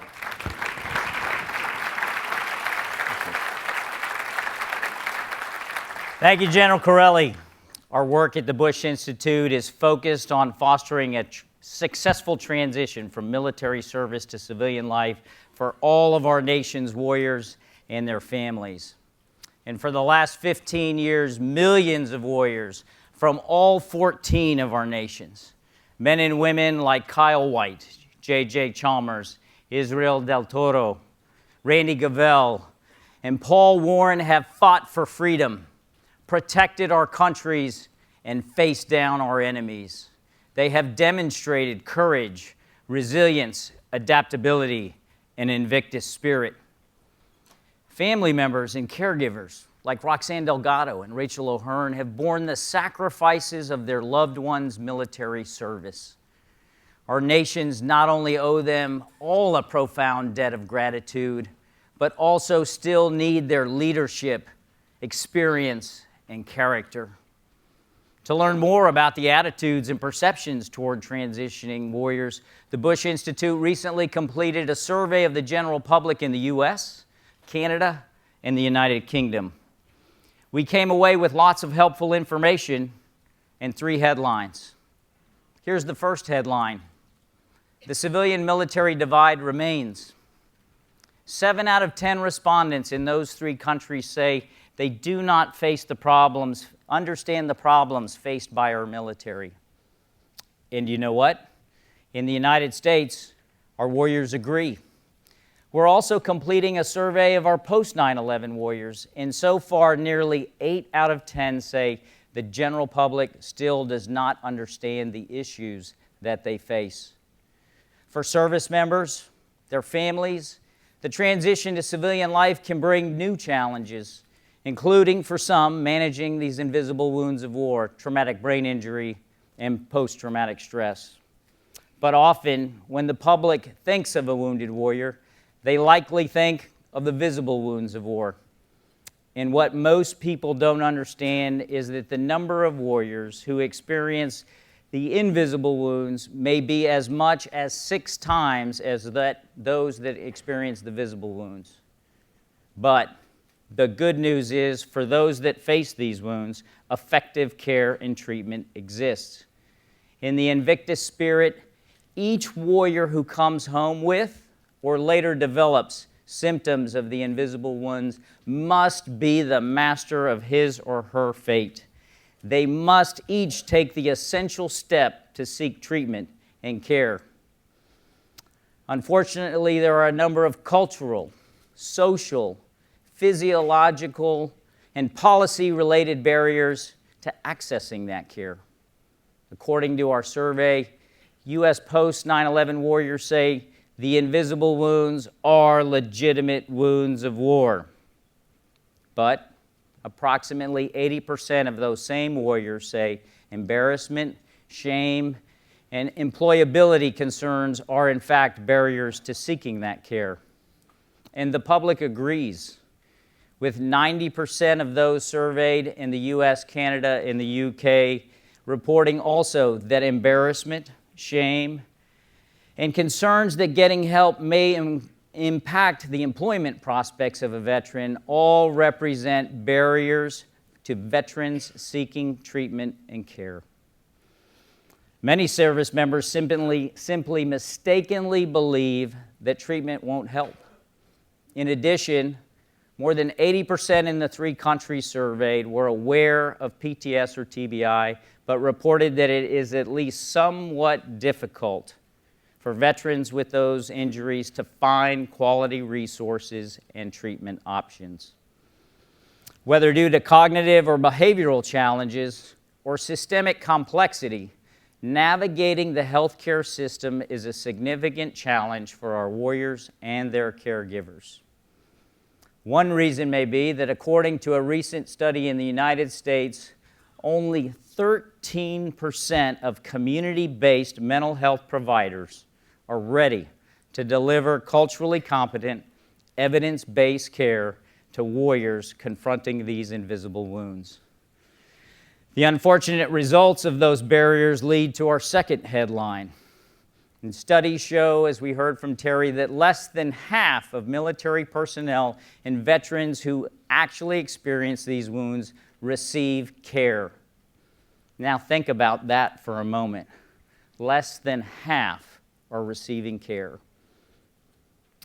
But our Bush Institute survey generates one final headline: there is cause for optimism. Today, more than 80% of Americans, Canadians, and Brits believe that some or most post 9/11 veterans with PTS or TBI can recover and manage their conditions. We know that that is true. And we share the commitment of everyone here today to make that optimistic hope a reality. But a warrior cannot recover if he or she does not seek and receive and have access to quality care. So what do we all do about this? We must all be able to recognize the signs of the invisible wounds in our warriors, address their need for help, and provide them with unconditional support. Warriors and their caregivers must connect to care by seeking, accessing, and remaining in comprehensive treatment. All of our nations have an obligation to deliver a comprehensive, warrior-centric system of care that spans all phases of treatment: resilience, rehabilitation, recovery, and reintegration.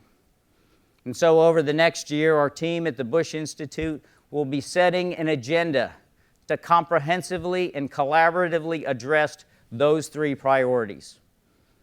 As we work to craft a comprehensive call to action that tears down barriers and ensures all those with the invisible wounds of war receive high-quality care, we invite you to use the tools and the resources and material that's available right now at bushcenter.org/invisible wounds.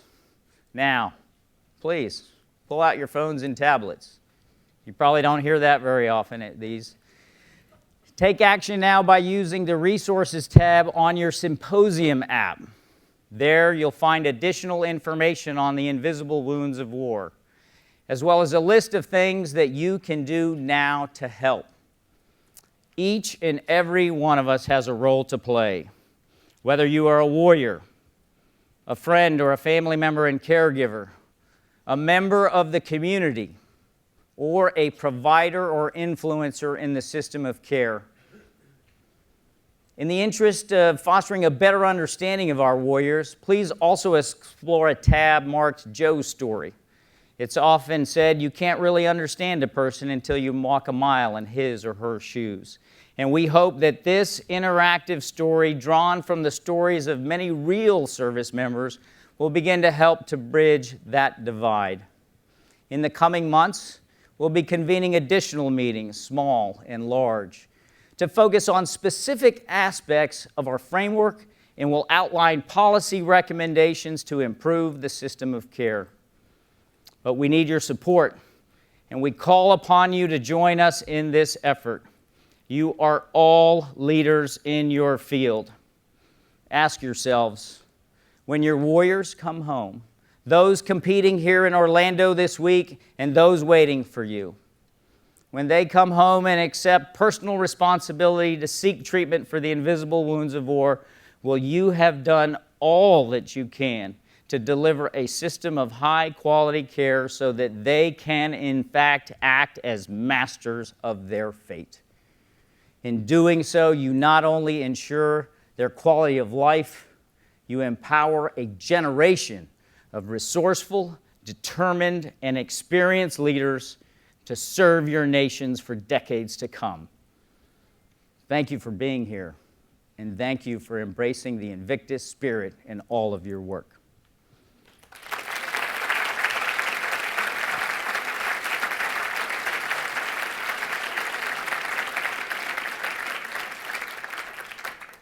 Next, we'll hear from a leader who's answered the call to serve, and her campaign to change direction is poised to make a big impact in increasing awareness of the invisible wounds of war.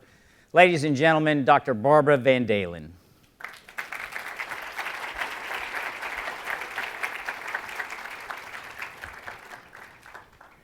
Good afternoon. Thank you, Miguel. I want to thank the Bush Institute for hosting this incredibly important conversation. President and Mrs. Bush, for your commitment to the men and women who serve, and Prince Harry, for your leadership and leading by example. I'm a clinical psychologist. My father served in the Navy in World War II. My uncle served in the Marines in Vietnam. My nephew is currently serving in the Navy. In 2005, I began an organization called Give an Hour. We provide free mental health care to those who serve, their families, and their communities. We've given, in the last decade, 7,000 mental health professionals have stepped up to give their time, as you've been hearing this morning, access to care, one size doesn't fit all, community support. Within Give an Hour, our providers have given 185,000 hours of free care to those who serve and their families. Through that work, we've gotten to know and work closely with the Department of Defense, the Department of Veterans Affairs, and especially closely with First Lady Michelle Obama, Dr. Jill Biden's effort under joining forces. We've also had the opportunity and the pleasure and the privilege of working with our friends in the UK and our friends in Canada as we share information and talk together about how to better serve those who serve and their families. But while we were building and doing this work over the last decade, something became very, very clear to me and to several others.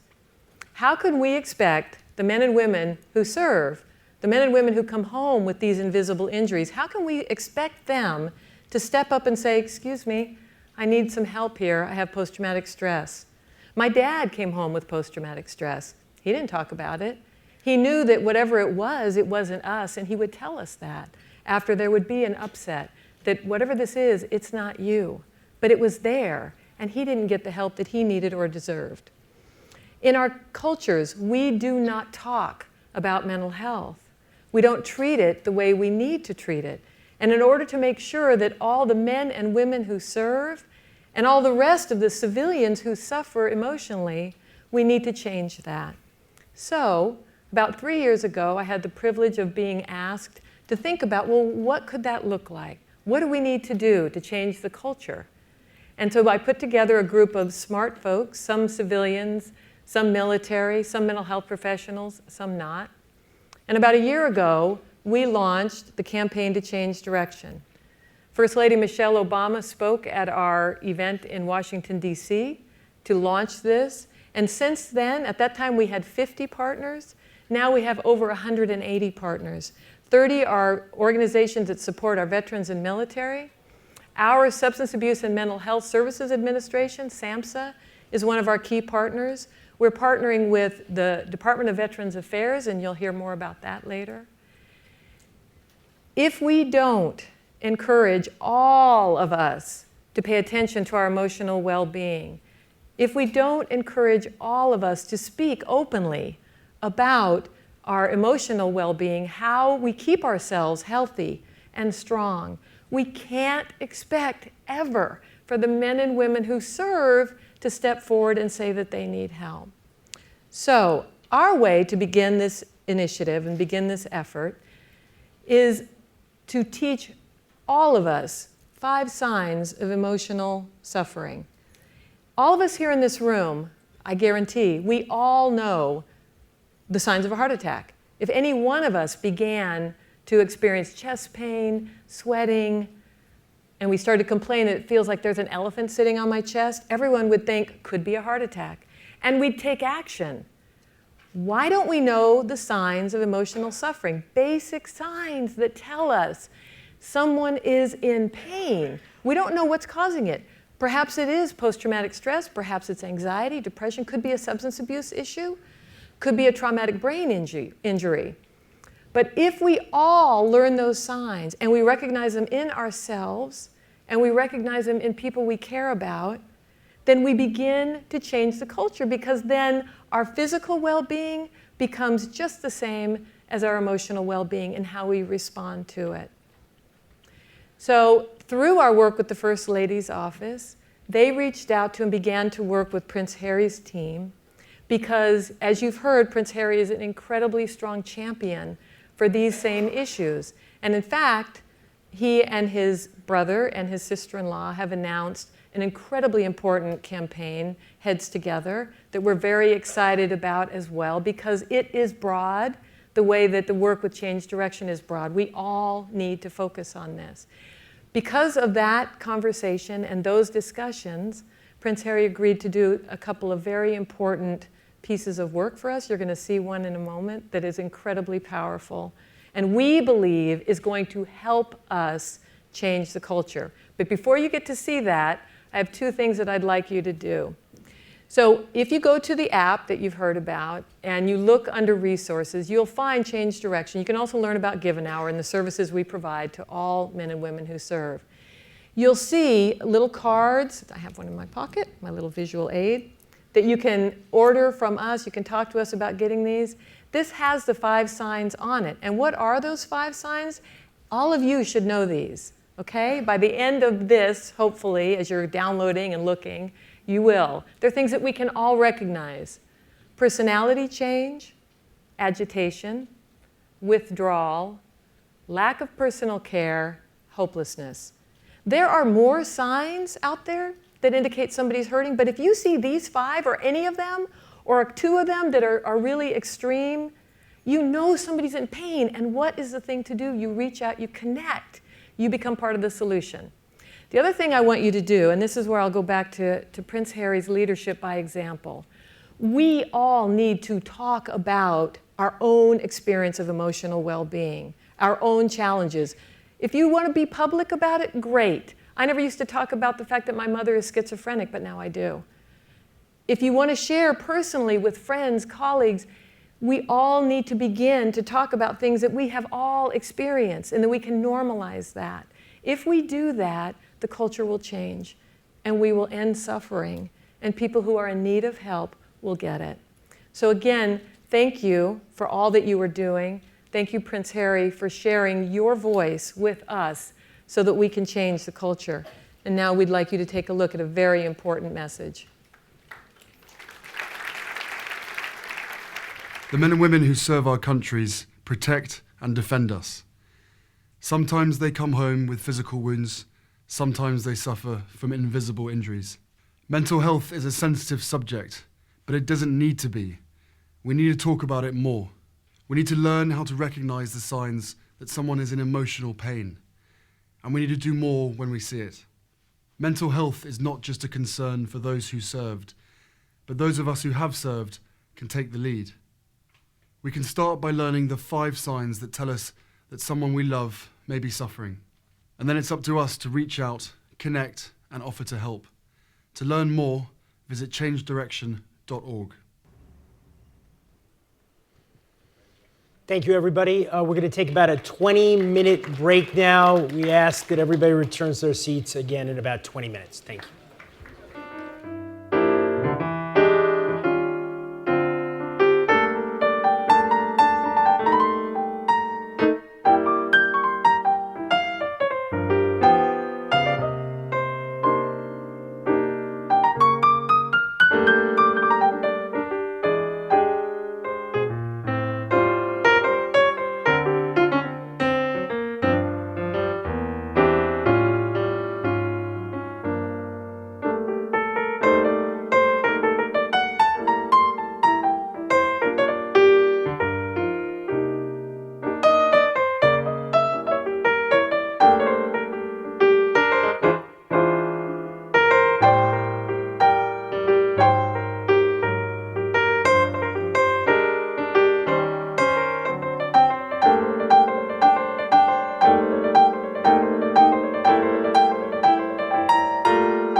Ladies and gentlemen, please return to your seats. Our program will resume shortly. Once again, please return to your seats. Our program will resume shortly. Thank you.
Ladies and gentlemen, please find your seats and silence your cell phones. Our program will resume shortly. Once again, please find your seats and silence your cell phones. Our program will resume shortly. Thank you.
Ladies and gentlemen, please take your seats.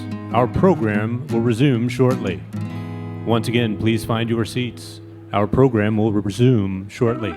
Thank you.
I never saw the truck coming, or the driver who chose to die. And I never saw the blast that knocked me sideways and ended my war. You won't see my wounds or scars. You won't see what I never saw, but now see every day. But what you will see is my grit, my strength. You will see what I've always had. You will see what no one will ever take. I am Staff Sergeant Randy Gavell, retired United States Army, and I am Invictus. Welcome back, everybody. Thank you. I hope you enjoyed the break. I had a moment to reflect on our earlier discussions. We throw around a lot of terms in sports like heroic and inspiring. Mostly they're overused. But Randy Gavell, who you just saw in that video, those words all apply and then some. And from my perspective, humbling. Randy is a retired Army Staff Sergeant, served 6 years.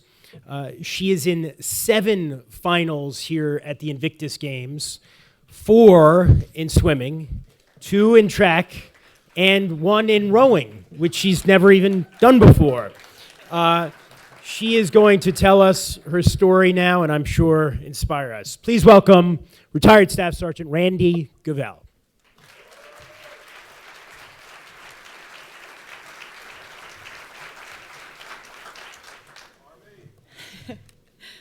Normally, I'd like to acknowledge all the VIPs. In today's situation, however, I'd like to thank a different group of VIPs and say Happy Mother's Day to all the mothers in the room, especially mine, who's in the audience.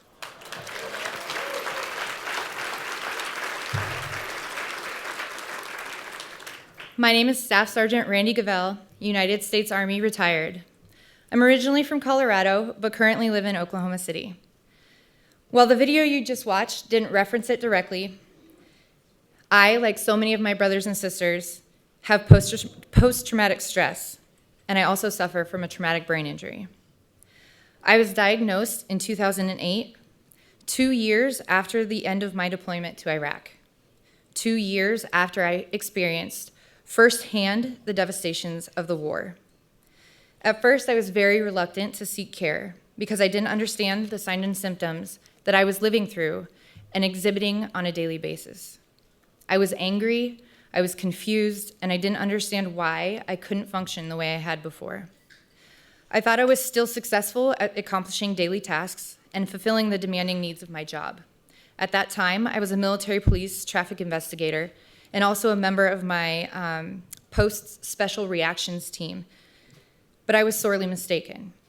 My tipping point came when I realized the choices I was making in my life currently were quickly pushing me towards the same fate that I had avoided several times in Iraq.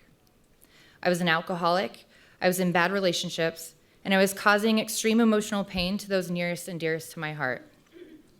All the while, trying to convince those around me and myself that everything was fine. I wasn't me anymore, and it was devastating, and something had to change. After finally committing myself to care in 2009, my life began that change. I was assigned to a warrior transition unit where I was introduced to adaptive sports. Having been an athlete throughout my entire childhood, I rediscovered a passion I had long since lost. I began to step out of the rut I had put myself into. I met amazing people who were also fighting similar battles. I no longer felt alone.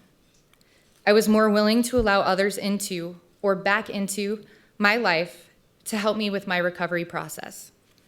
And I was more accepting of help, both from professionals and the incredible love, help, and patience of my family.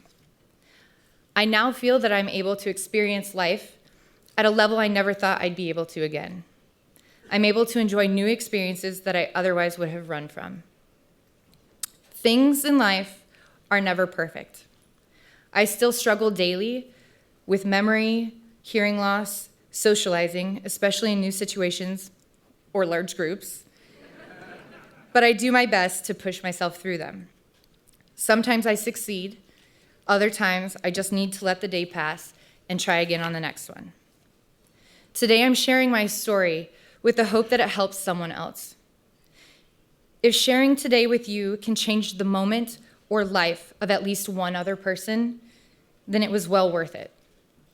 I would go through these struggles time and time again if it will help save another person's soul who's also struggling.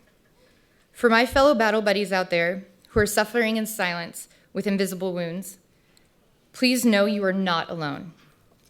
Often, when people are unable to see our injuries, they think that we have been unaffected by war or other life experiences. They don't understand the struggles that hide behind our eyes, but I do. And I know that there is hope in life there that are so many people and organizations willing to help us find our new normal. Thank you very much for allowing me the opportunity to call attention to invisible wounds. Although you cannot see them, please do not disregard the struggle and pain of those suffering through them. Oftentimes, these wounds take the longest to heal. Thank you.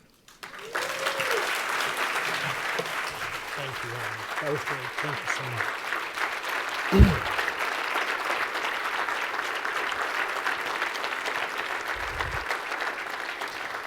Thank you so much, Randy, and truly thank you for your courage and for sharing your story with us. We're going to further discuss the challenges of sharing stories such as Randy's in our next panel. We're going to be joined by two individuals who are going to tell us about the problem sometimes recognizing the need for help and also connecting to care. We are joined by Roxana Delgado. She is a PhD in health sciences. Roxana, you can come out now. Thank you. I'm sorry. And she is the wife of Sergeant First Class retired Victor Medina, a combat veteran who sustained wounds in Iraq on patrol on June 29, 2009. We'll hear more of Roxana's story in a moment. Thank you. We're also joined by Paul Warren, an Australian from Queensland. He is the liaison officer for Mates. He was, before he joined the armed services, a 10-year pro in Muay Thai, which, as you probably know, is a form of martial arts that originated in Thailand. He is still fighting. He lost his right leg in Afghanistan in 2009, and he has become one of the Invictus Games' greatest stars. In 2014, he finished 5th in the 100 meters, and he recently completed an autobiography, The Fighter. So please join me in welcoming Roxana Delgado and Paul Warren.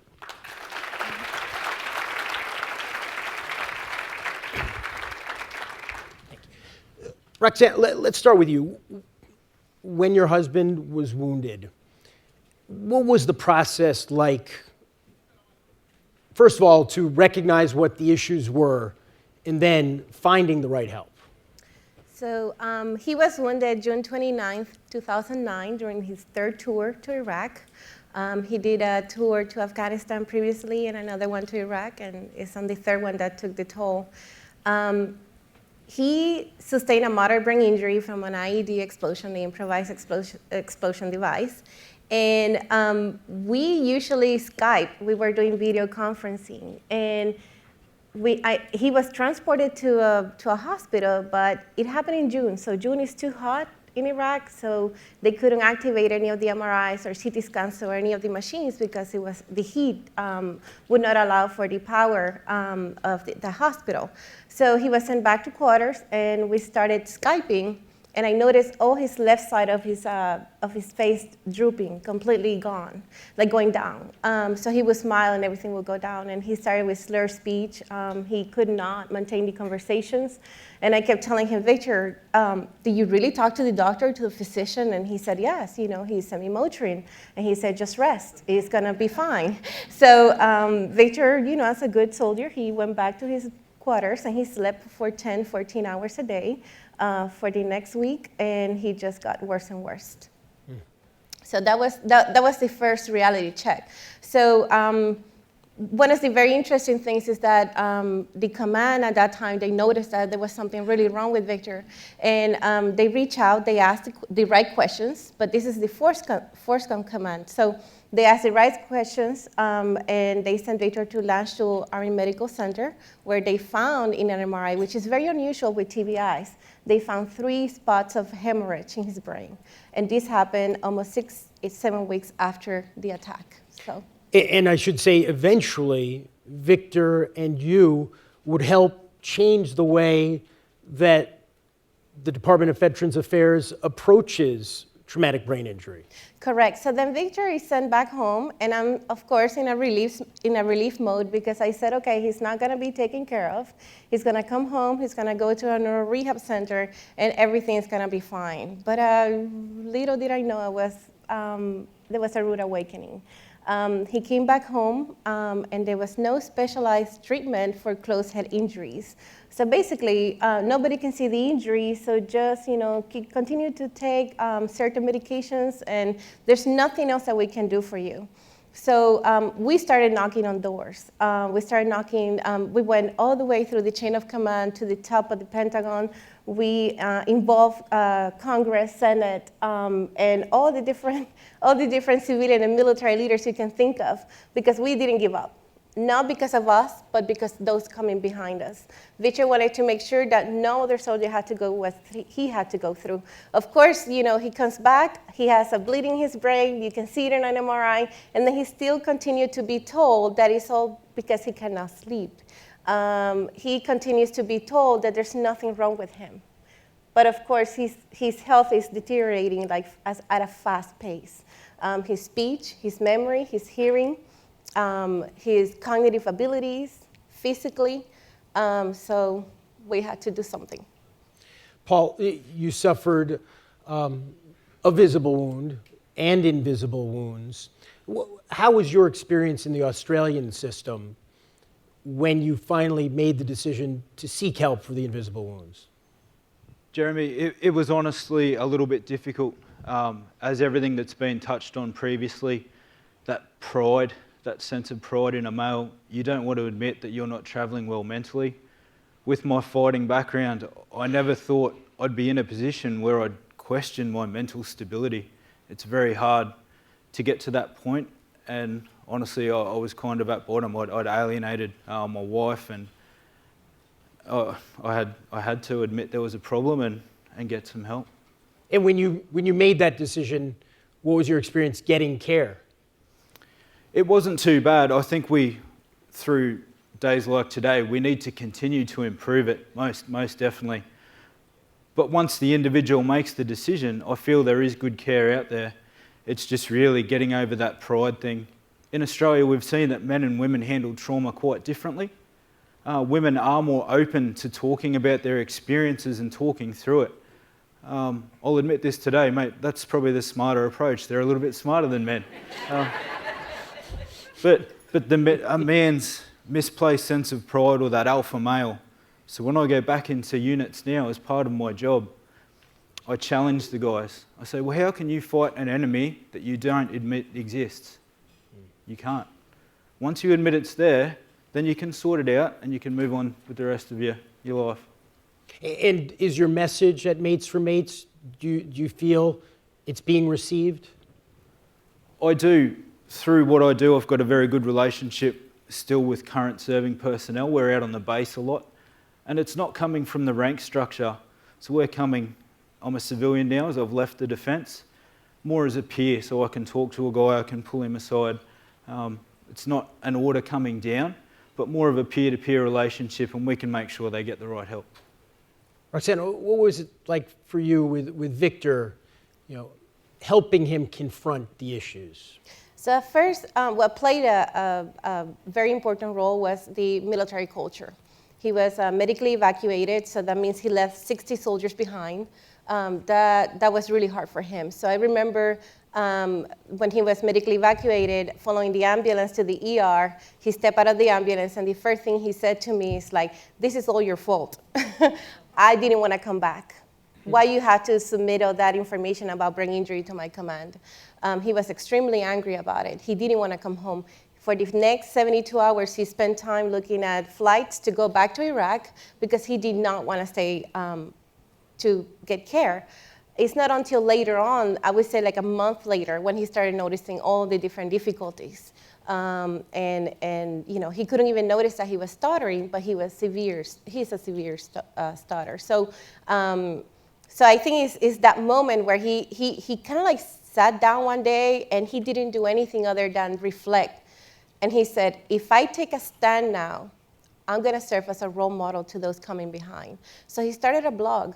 And believe it or not, the first soldiers that contacted him were from Canada. And they started reaching out to him and saying, how wonderful that you're telling your story. And that's how everything started. Victor said, I want to stand up, I want to recognize my condition, and I want to own it. I'm not going to let this own me. So you're saying he felt the culture in Canada was different? They were more willing to confront it, and that inspired him? I don't know. He just started the blog, and the first soldiers that contacted him were from Canada in the Canadian Forces. So they were really supportive of what he was, sharing in his blog about brain injury and how he was feeling at that time. So that inspired him to continue to write, and we kind of like team up, and he was really open with me, and we did everything together. So it made it a little.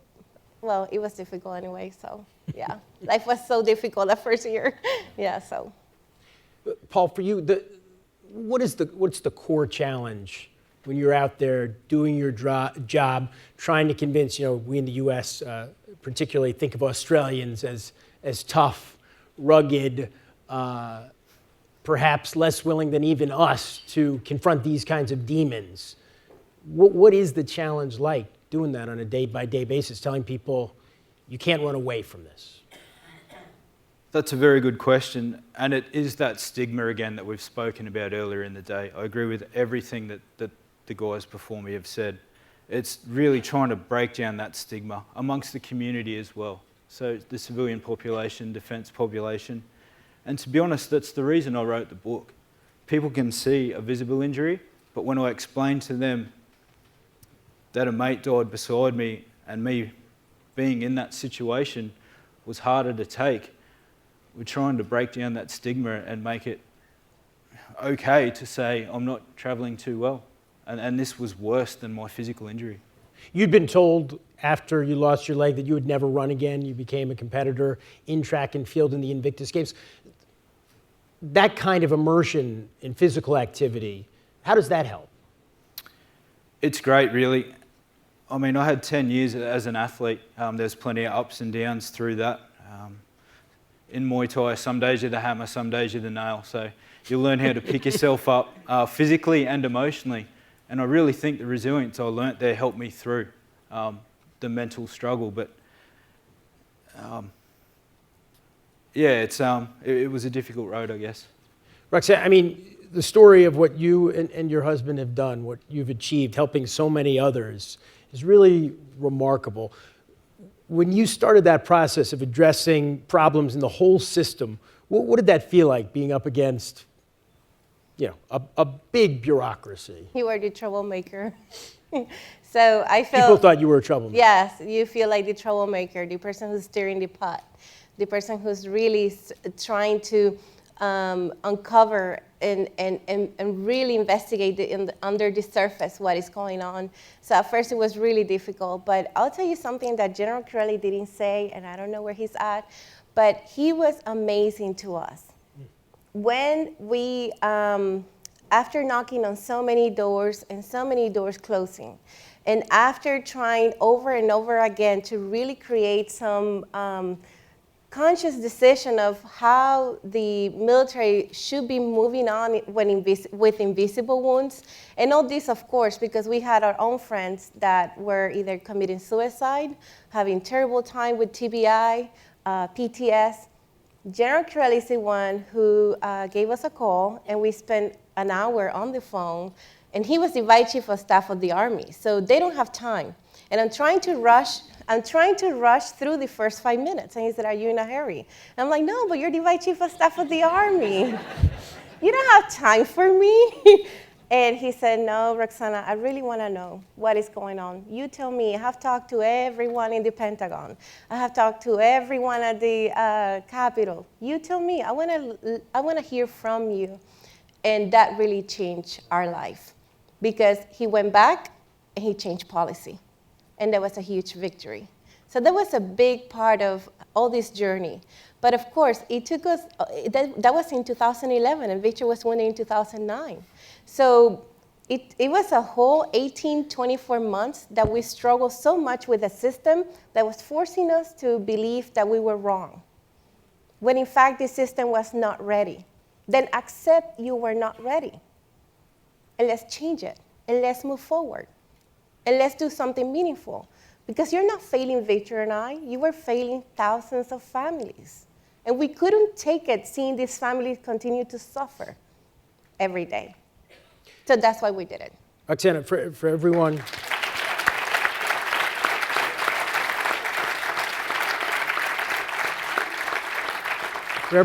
suffering from invisible wounds, there are standing behind them caregivers.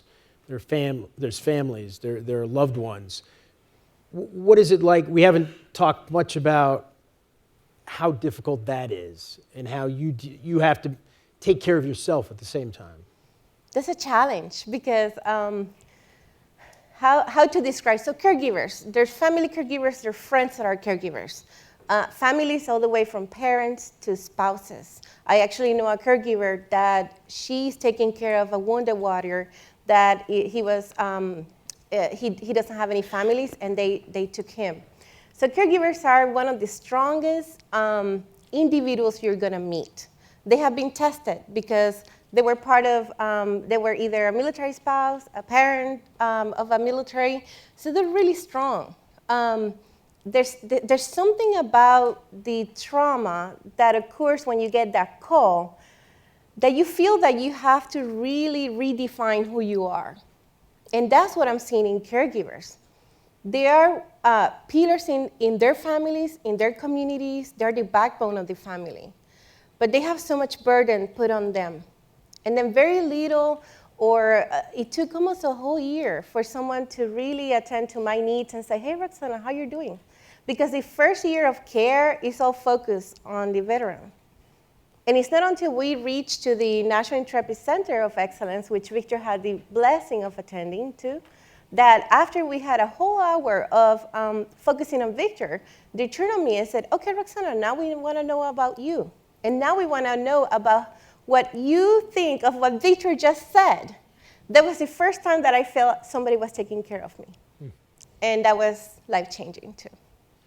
Paul, what are the best things that Australia does to address this issue that people in this room should know, that they can use here in the US and in other countries, Canada, Georgia? We have so many representatives here. I think we're really starting to do, besides the profile that days like today bring us, and this will get media coverage back home because of President Bush, because of Harry, we're really starting to do community engagement a little bit better. As Roxana just said, this is not about just the veteran, the serviceman or women. At Mates for Mates, where I work, if that person's a member, then we offer membership to their partner, to their children. It's important to support that whole network. And one of the most powerful things I'd come across was going out to schools. I'm in Townsville where there's 3 battalions. It's the biggest garrison city in our country. So it's important to look after these defence students, boys and girls, you know, right down to under 8s and up through high school. It's important to look after them when mum and dad are deployed or away on exercise a lot. And after speaking, a few days later, a girl actually grabbed dad and dragged him into the centre and said, you need to have a look around and you need to talk to someone maybe. And I think that's really powerful, so we don't have to go directly at the member sometime. If we get that information out through community engagement, then we'll win in the end. Roxana, traumatic brain injury, seems there's been a steep learning curve the last few years. From the inside, from someone who's dealing with it, what are your hopes for even more effective treatments than we have now? So the first step, I think, is recognizing there's a real injury. So screening tools that are effective, diagnostics that we can actually pinpoint and recognize that there's a traumatic brain injury there. So my hope is that in the future we could have a comprehensive center, just like the NICO, the National Intrepid Center of Excellence, I'm sorry.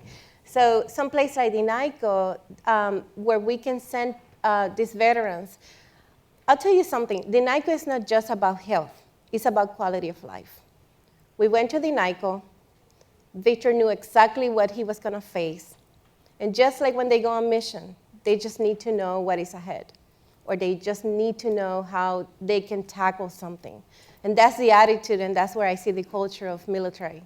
So if you're able to recognize what is basically wrong, you're gonna be able to be more prepared to address those needs. So a center like the NICO will be ideal and the best place to really, that would be my hope, that there will be more NICOs and more comprehensive centers and more access to care in that sense. Speaking of access to care, like the United States, Australia is a big place. And while most of the population is obviously centered in the coastal cities, how hard is it if you're not in Sydney or Brisbane or Melbourne to get good care? Once again, I won't say the word that Israel said about rural areas. Thank you. ESPN thanks you. But it is quite difficult. I mean, to fly from one end of the country to the other, like the US, it's about 5 hours. It's big. Veterans tend to retreat. It's part of their avoidance. They'll move out of the cities. They'll want their bit of space. So it is hard to get them care.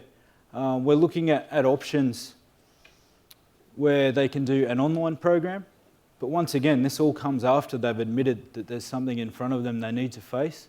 We can get them an online program that they can do in any area at any time of the day or night, and they can work through that and hopefully get some sort of sense of relief or advancement.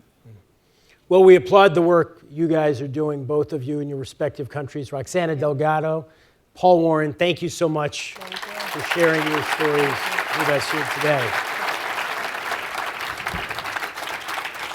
Thank you so much. Appreciate it. Thank you, Paul. Thank you so much.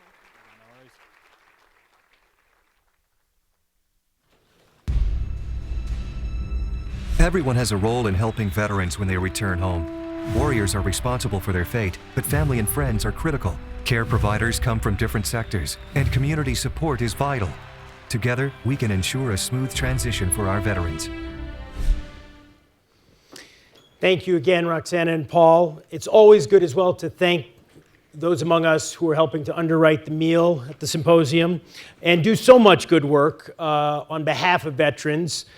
Alex Gorski is a veteran himself, a West Pointer. He is the CEO of Johnson & Johnson, the world's largest healthcare company. And currently, Johnson & Johnson provides meaningful opportunities to hundreds of veteran and active duty families who are part of their Johnson & Johnson community. Please join me in welcoming Alex Gorski of Johnson & Johnson.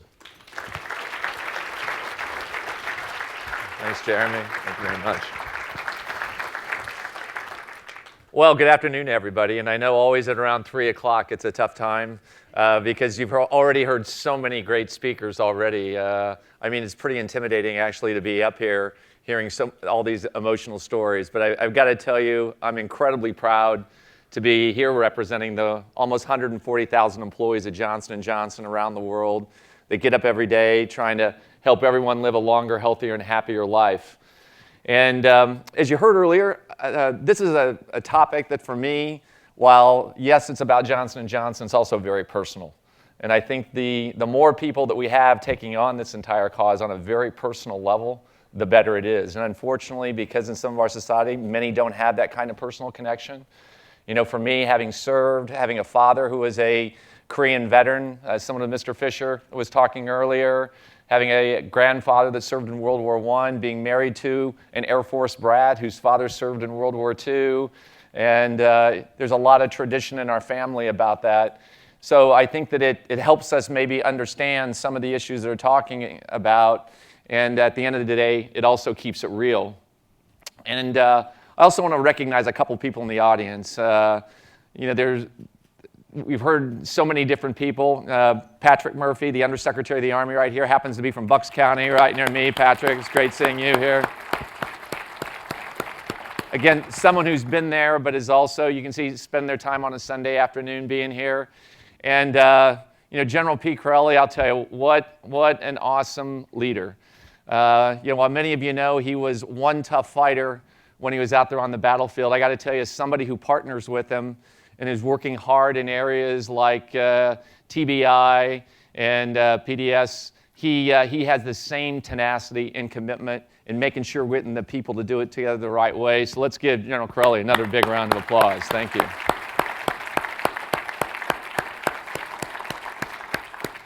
Now, most of you probably are thinking, what is Johnson & Johnson doing here? Because when you think of Johnson & Johnson, you're thinking, what? Baby shampoo, Band-Aids, baby powder. In fact, since it's middle afternoon, we want to get a little audience participation. When I say those words like baby shampoo, baby powder, how many of you can actually smell it? That's pretty good branding, right? Okay. Well, we're very, very proud of the tradition and the legacy that we have in our consumer products company. But what you may not know is we're also one of the largest pharmaceutical companies in the world. We work in areas like infectious disease, immunology, very importantly, neuroscience, one of the things we're talking about, oncology, and many others. We're also the world's largest medical device company. So I'll do a little bit more audience participation. How many of you have ever had a stitch in your life? Okay, there's about an 85% chance we are part of you, who you are right now. Okay, putting you back together, but whether it's a stitch, whether it's a knee, whether it's a hip, whether it's the instruments that they use, frankly, rebuilding some of the wounded warriors, we're privileged enough to be able to serve in that space. And for the last 130 years, the military has also been a very important part of Johnson & Johnson. In fact, the first product that really started the company was surgical gauze. And of course, that was used on many battlefields. You think about first aid kits. Those of you that served a few years ago, remember the brown boxes that you always kept with your first aid? Those were also Johnson & Johnson products. And of course, things have evolved tremendously since then. You know, for example, some of the things that we're working on right now in HIV, it's remarkable the progress. I mean, in the early 80s, and I'll talk about this more later about the importance of innovation, if you were diagnosed with HIV, you maybe had several more years to live. Today, if you're treated with the appropriate regimen and you're diagnosed with HIV, it may only take several years off your life. And so it's those kind of innovations that really inspire our people. In areas like trauma, we're also very involved where, you know, years ago, if somebody broke their arm or broke their leg, it may take them years to come around, where today they can literally be back and walking and stronger in a shorter period of time. And of course, beyond our products, we also have a number of programs that you heard Jeremy introduce. We're really proud of the fact that our employees send packages over when troops are deployed. They actually cut the grass and paint the windows sometimes when some of our own employees are deployed to other places.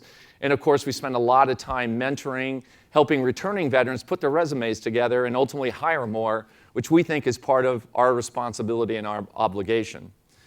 Now, because we touch so many different spaces in healthcare, we do think it gives us kind of a unique perch. And I know one of the topics that is going to follow me is, how do we do a better job of integrating, of aligning care systems, frankly, to reflect the challenges that we face and the opportunities today versus what it was 20 and 30 years ago?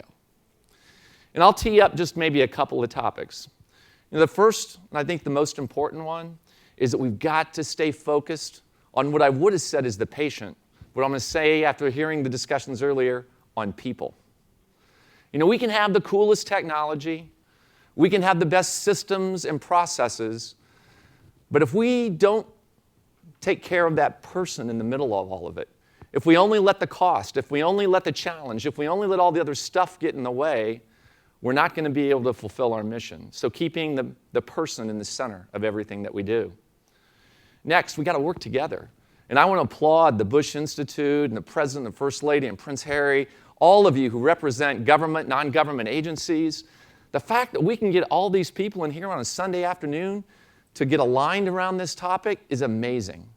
But it's going to take more of that kind of lifting going forward because we still have way too many barriers in between us. The third thing is we got to keep innovating. I wish I could say that we had the next solution for TBI.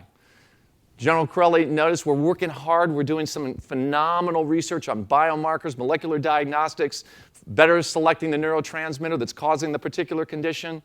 But we got more work to do. And we have to continue to promote that kind of innovation so that ultimately we're not just getting treatments and palliative care, but that we're getting cures, we're getting breakthroughs that can really lead to long-term solutions. One other item that I think we have to also remember is the role of the family. Because for every soldier, man, woman that returns that has something, there's a greater ecosystem that, again, all of the studies show that the more support, the better educated, the better informed and prepared that family is to help provide care, the better outcome we're ultimately going to have. So how do we make sure that we're just not focusing on the one, but we're looking at that greater ecosystem to get them back to full support? So those are a few of the things that we're thinking about. We think that they can make a lot of difference. We love participating in this discussion with you. It's important work. And frankly, I think that the example that all of you are setting by getting involved and rolling up your sleeves is just so important. And as I think about it today, and probably a lot of you, particularly those from the U.S. right now, but even abroad, there's a lot of political rancor these days. But to see, President and First Lady Bush here, and just this past week, to see First Lady Michelle Obama and Dr. Jill Biden writing a great editorial talking about not only how we're going to repair, not only are we going to reintegrate these veterans who have made so many contributions into society, I challenge us to go one step further. How do we re-energize our democracy? How do we re-energize our country by getting their capabilities, their skills, their talents? Because they know how to do problem solving. You don't got to worry about them being a job on the time in the morning. They want to do things in new ways and breakthroughs. And I'll tell you what, we need them. Without a doubt, I think this is the greatest generation. And if we're going to be as great as we are capable of being around the world, we need them. Thank you very much, everybody.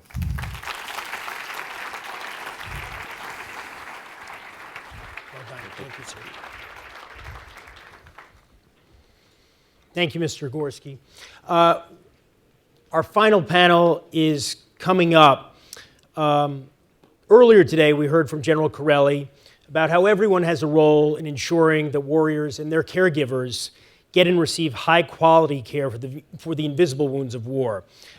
Ensuring early, effective intervention, of course, is a key. And we need to focus on what the different aspects of our systems of care can do to ensure that high-quality care is available and delivered across all settings. So our final panel, we have 5 representatives from 5 different pillars of the caregiving community. I will introduce them from my far left. Our Secretary of Veterans Affairs, Bob McDonald, is with us, the former CEO of Procter & Gamble. To his right, we have with us Rachel O'Hearn. She is the co-founder and executive director of the nonprofit organization Quality of Life Foundation.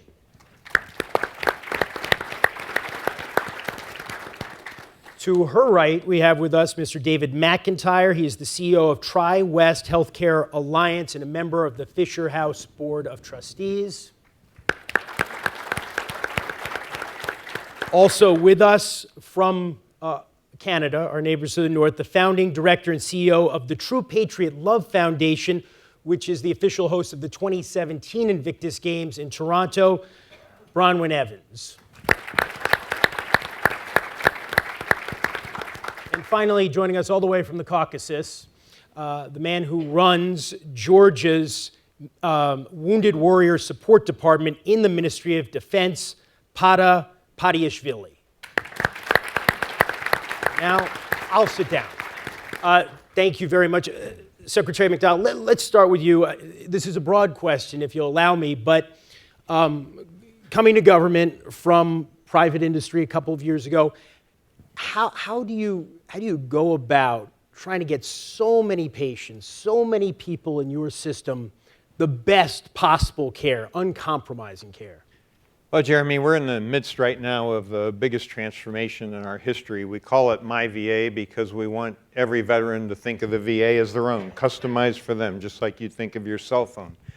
5 strategies. We got to improve the veteran experience. Secondly, we have to improve the employee experience because they're the ones who care for the veteran. Third, we've got to improve our internal support services. Fourth, we have to create a culture of continuous improvement. And fifth, we have to work with strategic partners like Dave and Tri-West and like Barbara and Give an Hour. Making progress in terms of the last couple years since the crisis. We've had over 7 million more completed appointments. 4.5 million have been in the community with partners, 2.5 million in VA. We've added 4 million square feet of new space, which means more access, 1,400 more new doctors, 2,300 more new nurses, evening clinic hours, weekend clinic hours. Obviously, we have more work to do. We've been able to drive down our disability claim backlog by about 90%. It was a peak of 611,000 in March of 2013. Today, it's about 75,000. And importantly, we've been able to house about 360,000 veterans and their families who could otherwise be homeless. We've taken homelessness down by about 36%, sheltered homelessness down by 50%, but we've got more work to do. And it's about hiring more doctors, more nurses, and particularly in the mental health area, we really have some issues. We don't produce enough mental health professionals each year, so we're working with Congress to get more residencies to do that. We're working with our 1,800 medical school affiliates to put more people through mental health training. We've got a lot of work to do to create a system that can care for veterans. David, the issues identified by Secretary McDonald in the private sector, how are you dealing with them? It's a privilege to be part of the team that's lifting forward to try and reset the footprint and the community system that's there to care for veterans. We now have 180,000 providers in 28 states that we're responsible for leaning forward. 20,000 of them are mental health providers, 4,000 facilities, including most of the academic medical centers, as well as surgery centers and other hospitals. The objective is to make sure that there's elasticity in the community so that when the VA itself is unable to deliver the care directly, that there's a place for it to go. And that's the same work that we were privileged to do at the side of the Defense Department for 18 years. The fact of the matter is there are a lot of great providers in this country that really are willing to do the work, but they need to understand the patient. They need to understand veterans and what veterans have gone through. And then they need to be educated and have the right tools to be able to deliver and serve properly. So one of the things that we're focused on right now, together with our partners in the VA, because we're there to support them, is to make sure that those that are delivering care understand what it is to be a veteran. And so we're in the process of finishing a tool set that will roll out soon called Operation Treat a Vet. And we're going to formalize the understanding of those that we deliver veterans to take care of. And then the second thing that we're working on at the moment is the development of training together with the VA and the DoD that will become evidence-based training that's going to be deployable into the network that we've built. And in 5 markets, we will prototype this and roll it out in 90 days. And then we're going to test it, figure out what that looks like together, and then start to scale it forward. So, and then make sure that the referral patterns are such that you're leveraging the providers that have that background and that training to be able to deliver support on behalf of the VA for those that live both in urban communities and in rural communities all over this country. Rachel, you must have a different kind of perspective on the issues at hand. You're working with a different kind of set of resources in the nonprofit world. What are the things that nonprofits can do to be part of this cohesive community working to solve these problems? Sure. So I think the most important thing is that we provide complementary programs to what VA and in some cases DoD are already offering. At the foundation, one of our first steps when we're enrolling a new family is to say, who's your point of contact at VA? Occasionally it's DoD, most of the time it's VA. And it really varies who they tell us. It might be a caregiver support coordinator, most times it is. It might be a vet center counselor, but there has to be some point of continuity when we're no longer working with that family where I know they'll still have resources available to them. And the second thing I would say that is maybe a unique opportunity that we have in the nonprofit space and responsibility really is to be responsive to the changing needs of the population. We can move a lot faster, no offense, than the federal government can. And I think Mr. Fisher is a great example in the Fisher Foundation of what that can look like. And it's just different strengths. But we need to make sure that we utilize them appropriately in the best way. So I think for my population with caregivers, a lot of people say, oh, you're really stressed, you're really tired, you must need a massage. Like, well, no, then I have to find childcare and someone has to stay with my husband and I don't like strangers touching me. I'd really rather have, home cleaning or home organization or something like that. So I think we need to be flexible and willing to change our programs to what our population is telling us that they need rather than saying, here's a set list of programs and here's what we have, fit yourself in here. Jeremy, may I shamelessly advertise? As I said, our fifth strategy of this transformation is to create strategic partnerships. So you don't have to apologize for being more agile or quick. We want strategic partnerships. And anybody who would like to partner with the VA, we want you to. Please email matthew.collier2 We want to create these strategic partnerships. We know we can't do it alone, and we need complementary help from the not-for-profit as well as the for-profit sector. C-O-L-L-I-E-R? Yeah, C-O-L-L-I-E-R. Not like the Collier brothers, the famous hoarders. I think. No, like I don't know them. New York guys. Brian, from your perspective, what Rachel's talking about, in Canada, how would you describe the approach? I mean, it's very similar. When we look at, so as an organization, what we do is we raise money to fund various programs across the country that support our servicemen and women, veterans and their families. And the partnership that we have with both our Department for Veterans Affairs and National Defense are very, very important in terms of us determining how we're going to allocate our funds.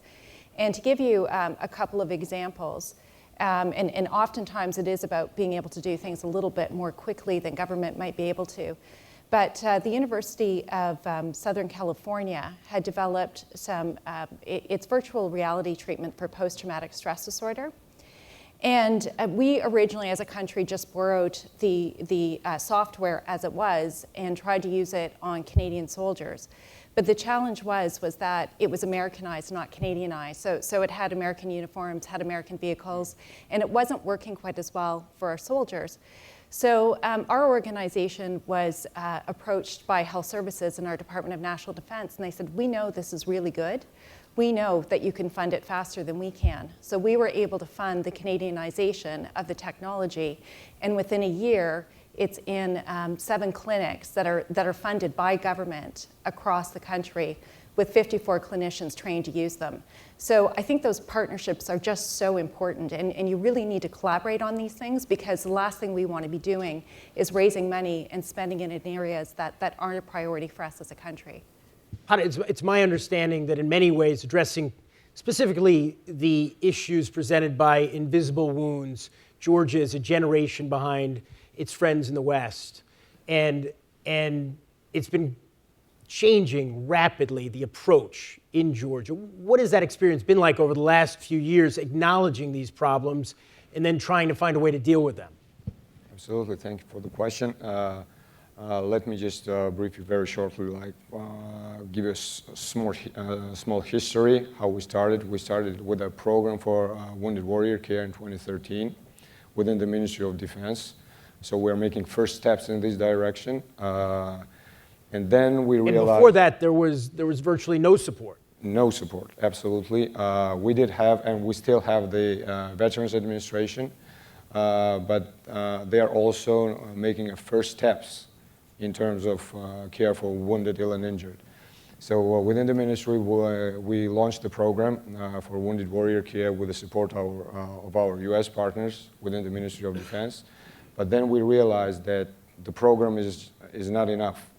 So we have to expand. And the current minister, Ms. Tinatin Khidasheli, championed the idea to create a department within the ministry and the foundation to organize and have a long-term care system for our wounded soldiers. The foundation itself will be like an unit within the Ministry of Defense, but at the same time it will be independent and it will be focused on supporting the soldiers' social needs, which cannot be supported by the government because of the legislation. And the main focus of the department and the foundation will be supporting the soldiers and family members in terms of education for the kids, children and family and caregivers. Why I mention children? Because we think, and I think, that it's most important to invest in the education of the future generation, especially for the children of wounded, ill, and injured, to get rid of the stigma, because these little boys and girls see at home a hero and a mom and dad, not a person with disabilities. So investing correctly, giving them the proper education in the private schools, will raise a generation of people who could, create a country without disability in mind, so that we can shift from disability to ability. Also, we are working very close with our international partners, with US partners and UK partners from United Kingdom. And with their support, we have achieved very good results in some of the directions. Especially, I'd like to thank Mr. Assistant Secretary of Defense, Mr. James Rodriguez, who established the Warrior Care Coalition in 21st century in October 2015. And we had the opportunity to be part of it and become the lead of work group for reintegration. And the second step is also planned for 2016 October. And I just want to emphasize the role of our partners. We are moving quite quickly, as you mentioned, but because we are learning fast from our partners. We feel that we're not alone. And your support and the support of all our partners throughout the world is crucially important for us. One of the main problems in Georgia today is stigma and culture. Since we're very new, the people have to understand that there are no disabilities. When we go out in the community in Georgia, when we talk to the businesses, local charities, NGOs, for example, I have one example. We have a soldier, a double amputee, who is a Guinness record holder in push-ups. He delivered 44 push-ups a minute last year, and he's preparing for a new result this August.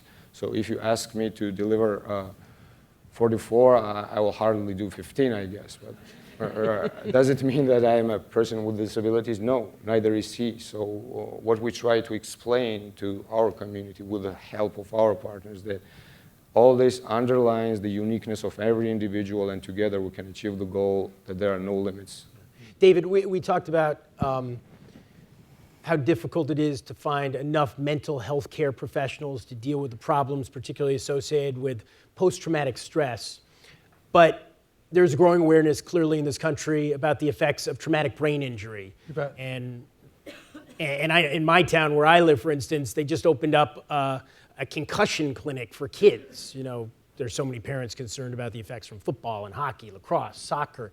Well, with hundreds of thousands of veterans and active duty personnel dealing with brain trauma issues, how big is the effort to to get them diagnosed and to get them treated? There are some amazing efforts underway now to try and make sure that people understand what the facts are so that we can determine together what are the missing links for both diagnosis as well as treatment. And I think General Corelli, who was highlighted previously, has done a great thing for this country in putting a lot of focus in both of those spaces in his leadership in the Army and now on the civilian side. And Alex Gorski, who was talking about this from the J&J side, there's a real significant effort underway right now in the research community, in the private sector delivery system, in federal delivery systems, and in the manufacturing communities to figure out what do we do around this. Now, today, there are some great institutions that deliver care in that space. And it's trying to identify where are those institutions, what's their bandwidth, and how do we broaden out that bandwidth? And then how do we make sure that we've made it understandable for people to look at something where someone has head trauma and to say that, wait a second, no, you're not, your CAT scan doesn't show that you've got the following. But you know what? Here's 3 signs you need to watch for when you go home. And so there's some fundamental things that we need to do as a society that are different, and then get the whole delivery system to follow behind those. The second thing is to make sure that we figure out where the centers of excellence are going to be in both the public and the private sector, and how that footprint is set up. And then what we do from an ecosystem perspective to make sure that we can get patients directed to the right place to be able to get them help. Whether they're in the private sector seeking that care or they're in the public sector serving, but actually ought to get the care in the private sector from those centers of excellence. And really understand that this is one team in this country trying to solve these issues. It's not the private sector, it's not the public sector. It's going to take all of us to do this together. If you really look at this issue, and Dave's exactly right, we require a systemic solution. We are not producing enough mental health professionals as a country. In fact, we at the VA train about 70% of the doctors in the country. We have most of the residencies that doctors go through. And generally, when I go to a medical school and I talk to the deans about how do we create more mental health professionals, they mention 2 things. One is we need more mental health residencies, and we're working with members of Congress. Congress has to enact that. We're working with members of Congress to try to get more. We got more residencies through the Clay-Hunt Act, but we need more mental health residencies. Secondly, we need better reimbursement for college loans. With the Choice Act, we were able to get our ability to reimburse medical school loans from $60,000 to $120,000. But I'd like to be able to increase that for mental health professionals because we're just not producing enough mental health professionals. Too expensive. Too expensive. Well, no, students aren't choosing to go into mental health. Part of it is the stigma, part of it is the culture. Too expensive to go to medical school, too. Well, and the average medical school student today graduates with $185,000 of debt. And so what we need to do is we need to incent that. Third, insurance reimbursement rates. I was at Harvard Medical School recruiting doctors, and the CEO of Massachusetts General Hospital told me he loses $100 for every mental health patient that walks in the door the minute they walk in the door. The reimbursement rates aren't high enough. So we need to work on a total system solution that not only deals with the culture and the stigma, as Dave and other panelists have pointed out, and this is the issue in Georgia, but we also have to work on getting more students into mental health education and training, and the VA is where most of that training occurs. So we're working with Congress to try to do that, but the responsibility is on Congress. Rachel, from your perspective and where you stand, when you're talking about traumatic brain injury, you're talking about a physical injury that manifests with a lot of psychological, mental, emotional ramifications. How does that complicate things? Funny you should say that. So my husband has visible injuries. He's a triple amputee, very visible. Met him in Germany in Launchstuhl, and starting then, I would sign all of the consent forms. I was the only one with working hands at the time, and for several months to follow. So that really set the tone for working with his care team, where we work with he and I both together, very joint kind of co-pilot approach. With many of the families that I work with, and a good friend of mine, the veterans have invisible injuries. Some of those might include cognitive processing challenges. And we don't have a great mechanism to flag those files at this time. That's always observed. And so I've seen a veteran consent to a procedure on a wrong body part because of that cognitive processing challenge. So when we don't have everyone aware of what we're dealing with, and we don't have a system in place to recognize, and I know you have your HIPAA thing, so there are certainly some challenges with that to work around, but we need to start to really embrace and recognize that it is a total team approach. And I would say even beyond warrior or family-centric to driven. The checkbox on a care plan needs to change from inform family that this thing has happened to talk with family about what they want to see going forward and how they want to approach this issue. And I think that really captures that Invictus spirit, that we're all here today for. Bronwyn, I asked Paul on our previous panel to bring his Australian perspective, so I guess we should continue with the Commonwealth theme. But for all of us here in this room, and I'm just a sports guy, but the people who deal with this stuff every day, what are the lessons, what are the things that you've learned doing what you do that you think could really be applied here effectively and quickly? Well, that's interesting. So I think one of the things that we have learned is the importance of being able to anticipate need when it comes to providing care to our servicemen and women, veterans and their families. It's interesting, and people are surprised to hear this, and we were as well, but in Canada, we don't have a database of veterans that we follow. Our Department for Veterans Affairs has a database for veterans who are clients of theirs, meaning those who access care through them. But as a country, we don't have a database of veterans, so we haven't been able to follow them, which impacts, which impacts your ability to anticipate what they may need in terms of care. So one of the things that we funded, and we're quite proud of this, and this was in partnership with the government, was we have what's called the Canadian Institute for Military and Veterans Health Research that brings together 30-some-odd Canadian universities in Canada under one roof for research. And one of the things that we funded really on was an epidemiologist to start creating that database. So just this is fairly new news for us, but they were able to identify a indicator in the healthcare record of veterans in Ontario, so just one province so far. And they were able to look at how they've been accessing care post-release. And they found, and this is just the tip of the iceberg, that a veteran, especially 5 years post-service, accesses mental health care more often than the average civilian. So I think a big part of it is how do you know where to spend your money? What sort of services do you invest in? How can you decide that if you don't even really know what the needs are? That's a really important point. I was talking this with President Bush earlier. Our research suggests that you don't need to exhibit post-traumatic stress symptoms immediately or even some years after the catastrophic event may have occurred or the traumatic event occurred. But as you age and your body ages, you can demonstrate post-traumatic stress at 60, 65 years old that dates back to an event when you were 19 or 20 years old. So if you don't have that database, it becomes a real issue.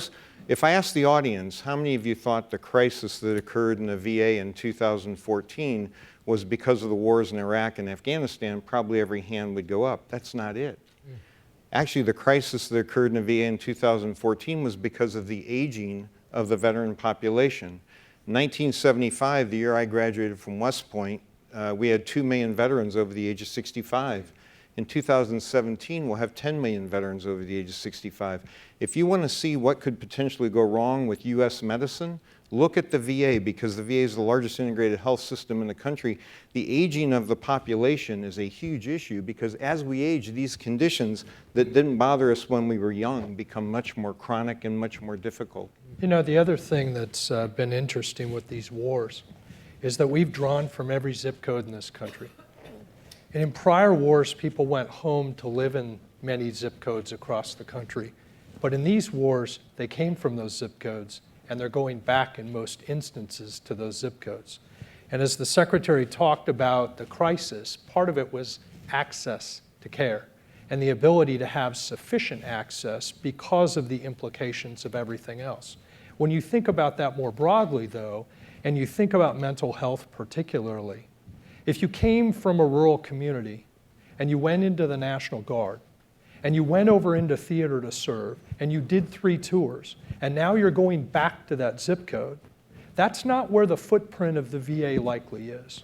And one of the challenges that we in the VA are working on hand in hand is how do we map where the density of population is and then predict and project what we think the footprint needs to look like. So in 28 states, we're largely done with that process now. So if you look at the network that we've built, there's now 130,000 veterans going through it a month. In January of 2015, there was 2,000. 15% of it's mental health. And when you look at it, what you find is it's dotted all over the place because Congress said, in addition to not waiting more than 30 days in an urban area where there might be the footprint of the VA, we want to give people who live more than 40 miles from the care that they need currently from the VA access to care. So you need to build the footprint. Then you need to say, okay, now we're going to educate those people.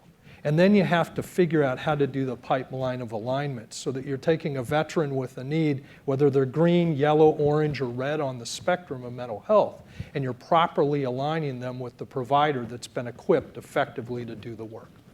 Pato, with all due respect, Georgia, a lot of the problems we have here in the US and Canada are problems Georgia can't afford to deal with.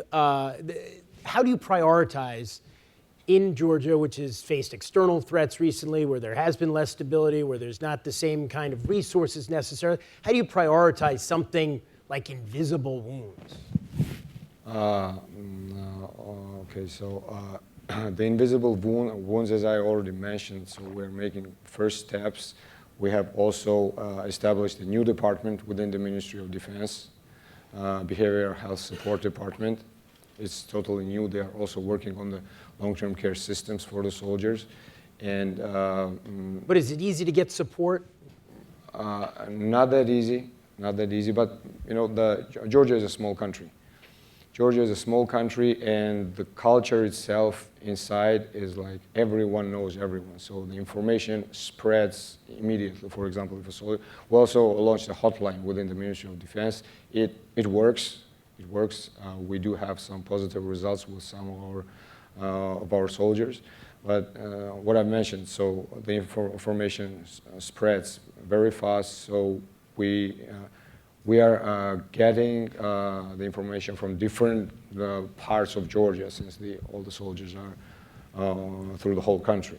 And the priorities, of course, we realize that physical injury, as Prince Harry mentioned, the stigma was crushed in 2014, but it still exists in Georgia.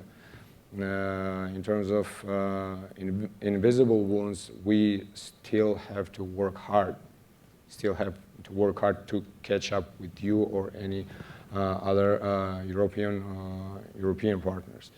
As for within the ministry, we try to become a model for other governmental institutions, because, as I mentioned, we do have the Veterans Administration, and for the country with a population of 3.6 million, we have 73,000 veterans right now, starting from the World War II, and they need care because. Partial solution to the zip code problem Dave described and Pata may have in Georgia is telehealth. We're finding that mental health care can be delivered via telehealth. We have roughly 700,000 telehealth appointments a year. And in states where there aren't medical schools or where we can't get doctors to live, because obviously, as I said, our healthcare system is so large, we mirror the problems of the country. Telehealth becomes a very effective way, and many veterans prefer it because they can stay in the comfort of their home and they don't feel threatened going outside the home or to a mental health facility or a primary care facility where they go mental health. So telehealth is a potential solution where you could even have the doctor in a different country. treating the patient. Before we leave our conversation about demographics and projections and identifying kind of our target population, I feel like I would be remiss if I didn't bring up the children. We have a lot of small children who have been through multiple deployments that are working on reintegration. When we're talking about invisible wounds, they may not be able to go to a park. Disney may be completely out of the question for mom or dad. And I think that the nonprofit space has a unique position to be able to step in. I know Fisher does great work. Semper Fi Fund, I think I saw y'all over there. You do great things. But I'm afraid that no one is tracking them. And we may be looking at very long-term consequences of that oversight. And so I would love to see that population and maybe some interventions. You know, when I ask a caregiver, we work on quality of life. It's in our name. What do I do to help your quality of life? 9 times out of 10, it's not, I need a help cleaning service. It's, I'm worried about my kids. I may not have the budget for the extracurricular that they want. They can't go to the park with mom and dad. They have no friends. They think the VA is daycare. I know you have an initiative in Washington maybe with childcare at VA. So I'm really interested to see how that goes. Caregiving is incredibly important to us. We work very closely with the Elizabeth Dole Foundation to help caregivers. The issue is very simple in some respects. When Congress passed the law for VA to help caregivers, it has to be post 9/11. So all those caregivers who are pre 9/11 get no support from the VA. Now the good news is Johnny Isaacson, the chairman of our committee in the Senate, in an omnibus bill that he and Dick Blumenthal have put together, bipartisan bill, providing caregiver support for pre 9/11, phased in over time. But Rachel's right, it's a huge outage. I think Rachel puts her finger on a really important topic. And you know, one of the things that impressed me as a citizen was at the beginning of these wars in our country, how much the senior leadership, the line leadership, and the political leadership leaned forward and said, we need a cocoon wrapped around the military family. And did a great job with a number of organizations in this country and a number of philanthropists to build that cocoon. You come out of that cocoon, for all intents and purposes, when you leave the Defense Department and move to the VA. And that's not a fault of the VA itself. But we're not done as a society in being there and supporting this population. And you're right when you say kids are at risk. And we're not Spouses tracking are them at through kids schools. at risk, kids are at risk. And I think we as a society need to stay focused on the fact that we're not finished. We're not finished with the end of the burdens and the challenges that come from the last number of years. And I think this notion of making sure that the footprint that they go to has the right cocoon available to them is going to be pretty important. And then the second piece is when you take a wounded warrior, they're in care regimens, and their family has a support system. What are we doing on our end collectively to make sure that as they come to that footprint, we've mapped all that out so that we can be there for them, both with their clinical issues, their mental health issues, but also the support system issues, so that we don't put them at risk as they leave to the next stage of their career cycle. Bronwyn, we've talked about the medical component a lot. You're the host organization for the Invictus Games next year in Toronto, and we're here because of the Invictus Games in Orlando right now. Well, what role does the Invictus Games do?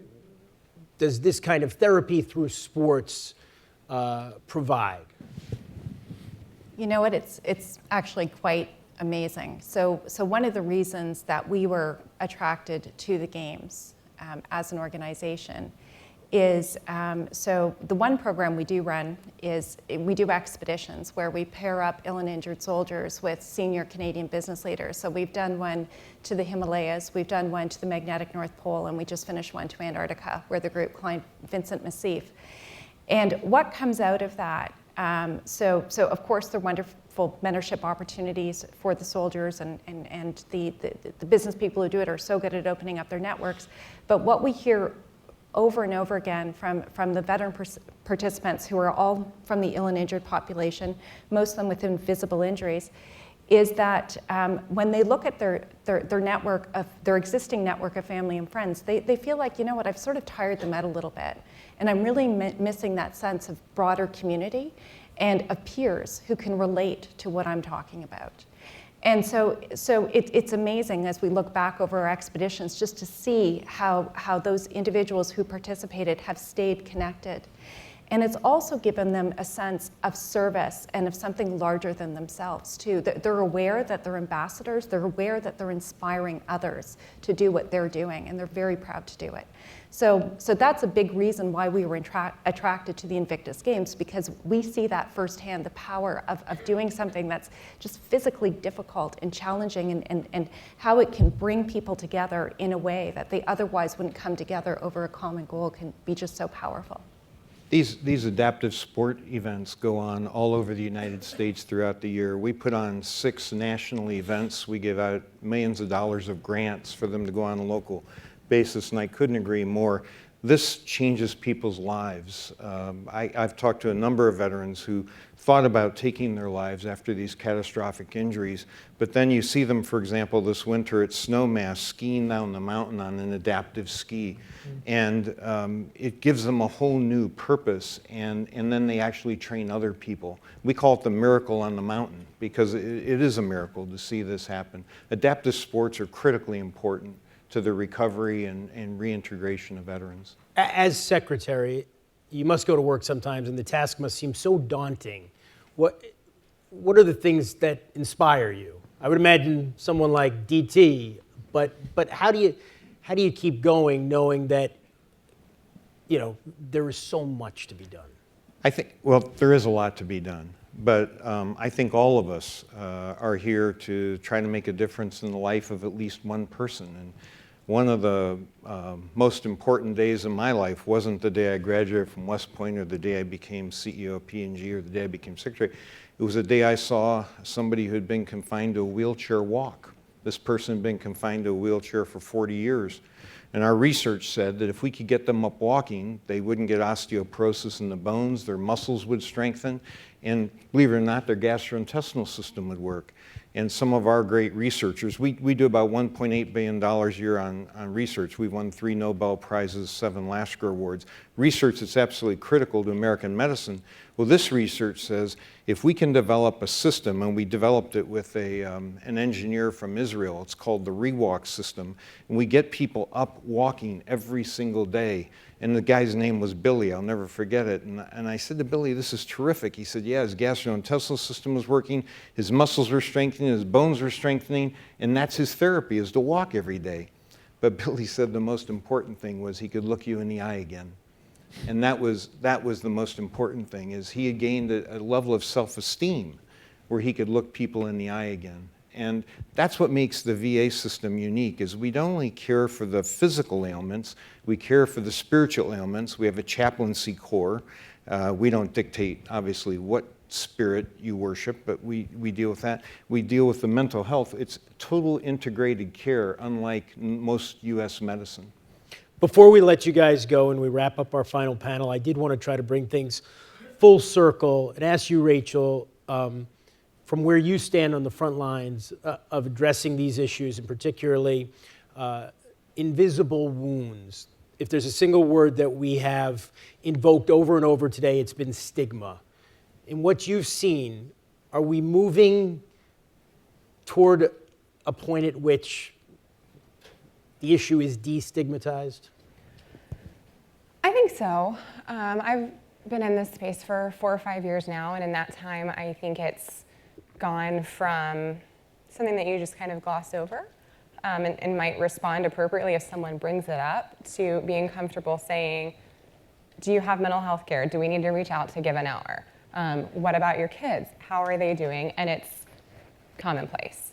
I wouldn't say it's done, that we're good to go and we can move on by any stretch, but I think certainly among the caregiver community, it's almost understood that this is on your to-do list of things that you're working on, if that makes sense. Final thought, anyone? Anybody want to offer a final thought? Pada?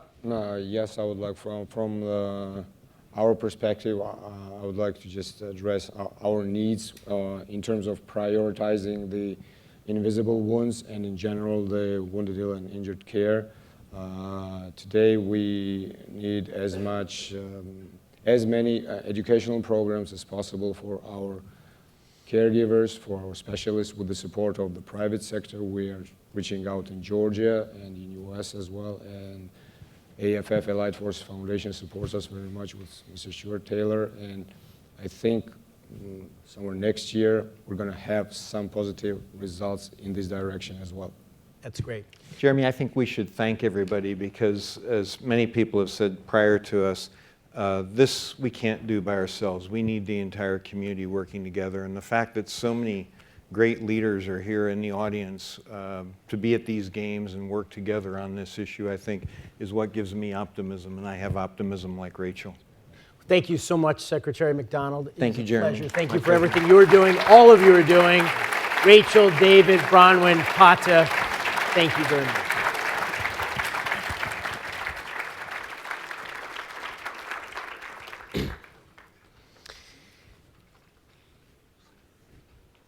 We have just a few moments remaining in our symposium. Please join me in welcoming the interim president and senior vice president of the George W. Bush Presidential Center, Holly Kuzmich.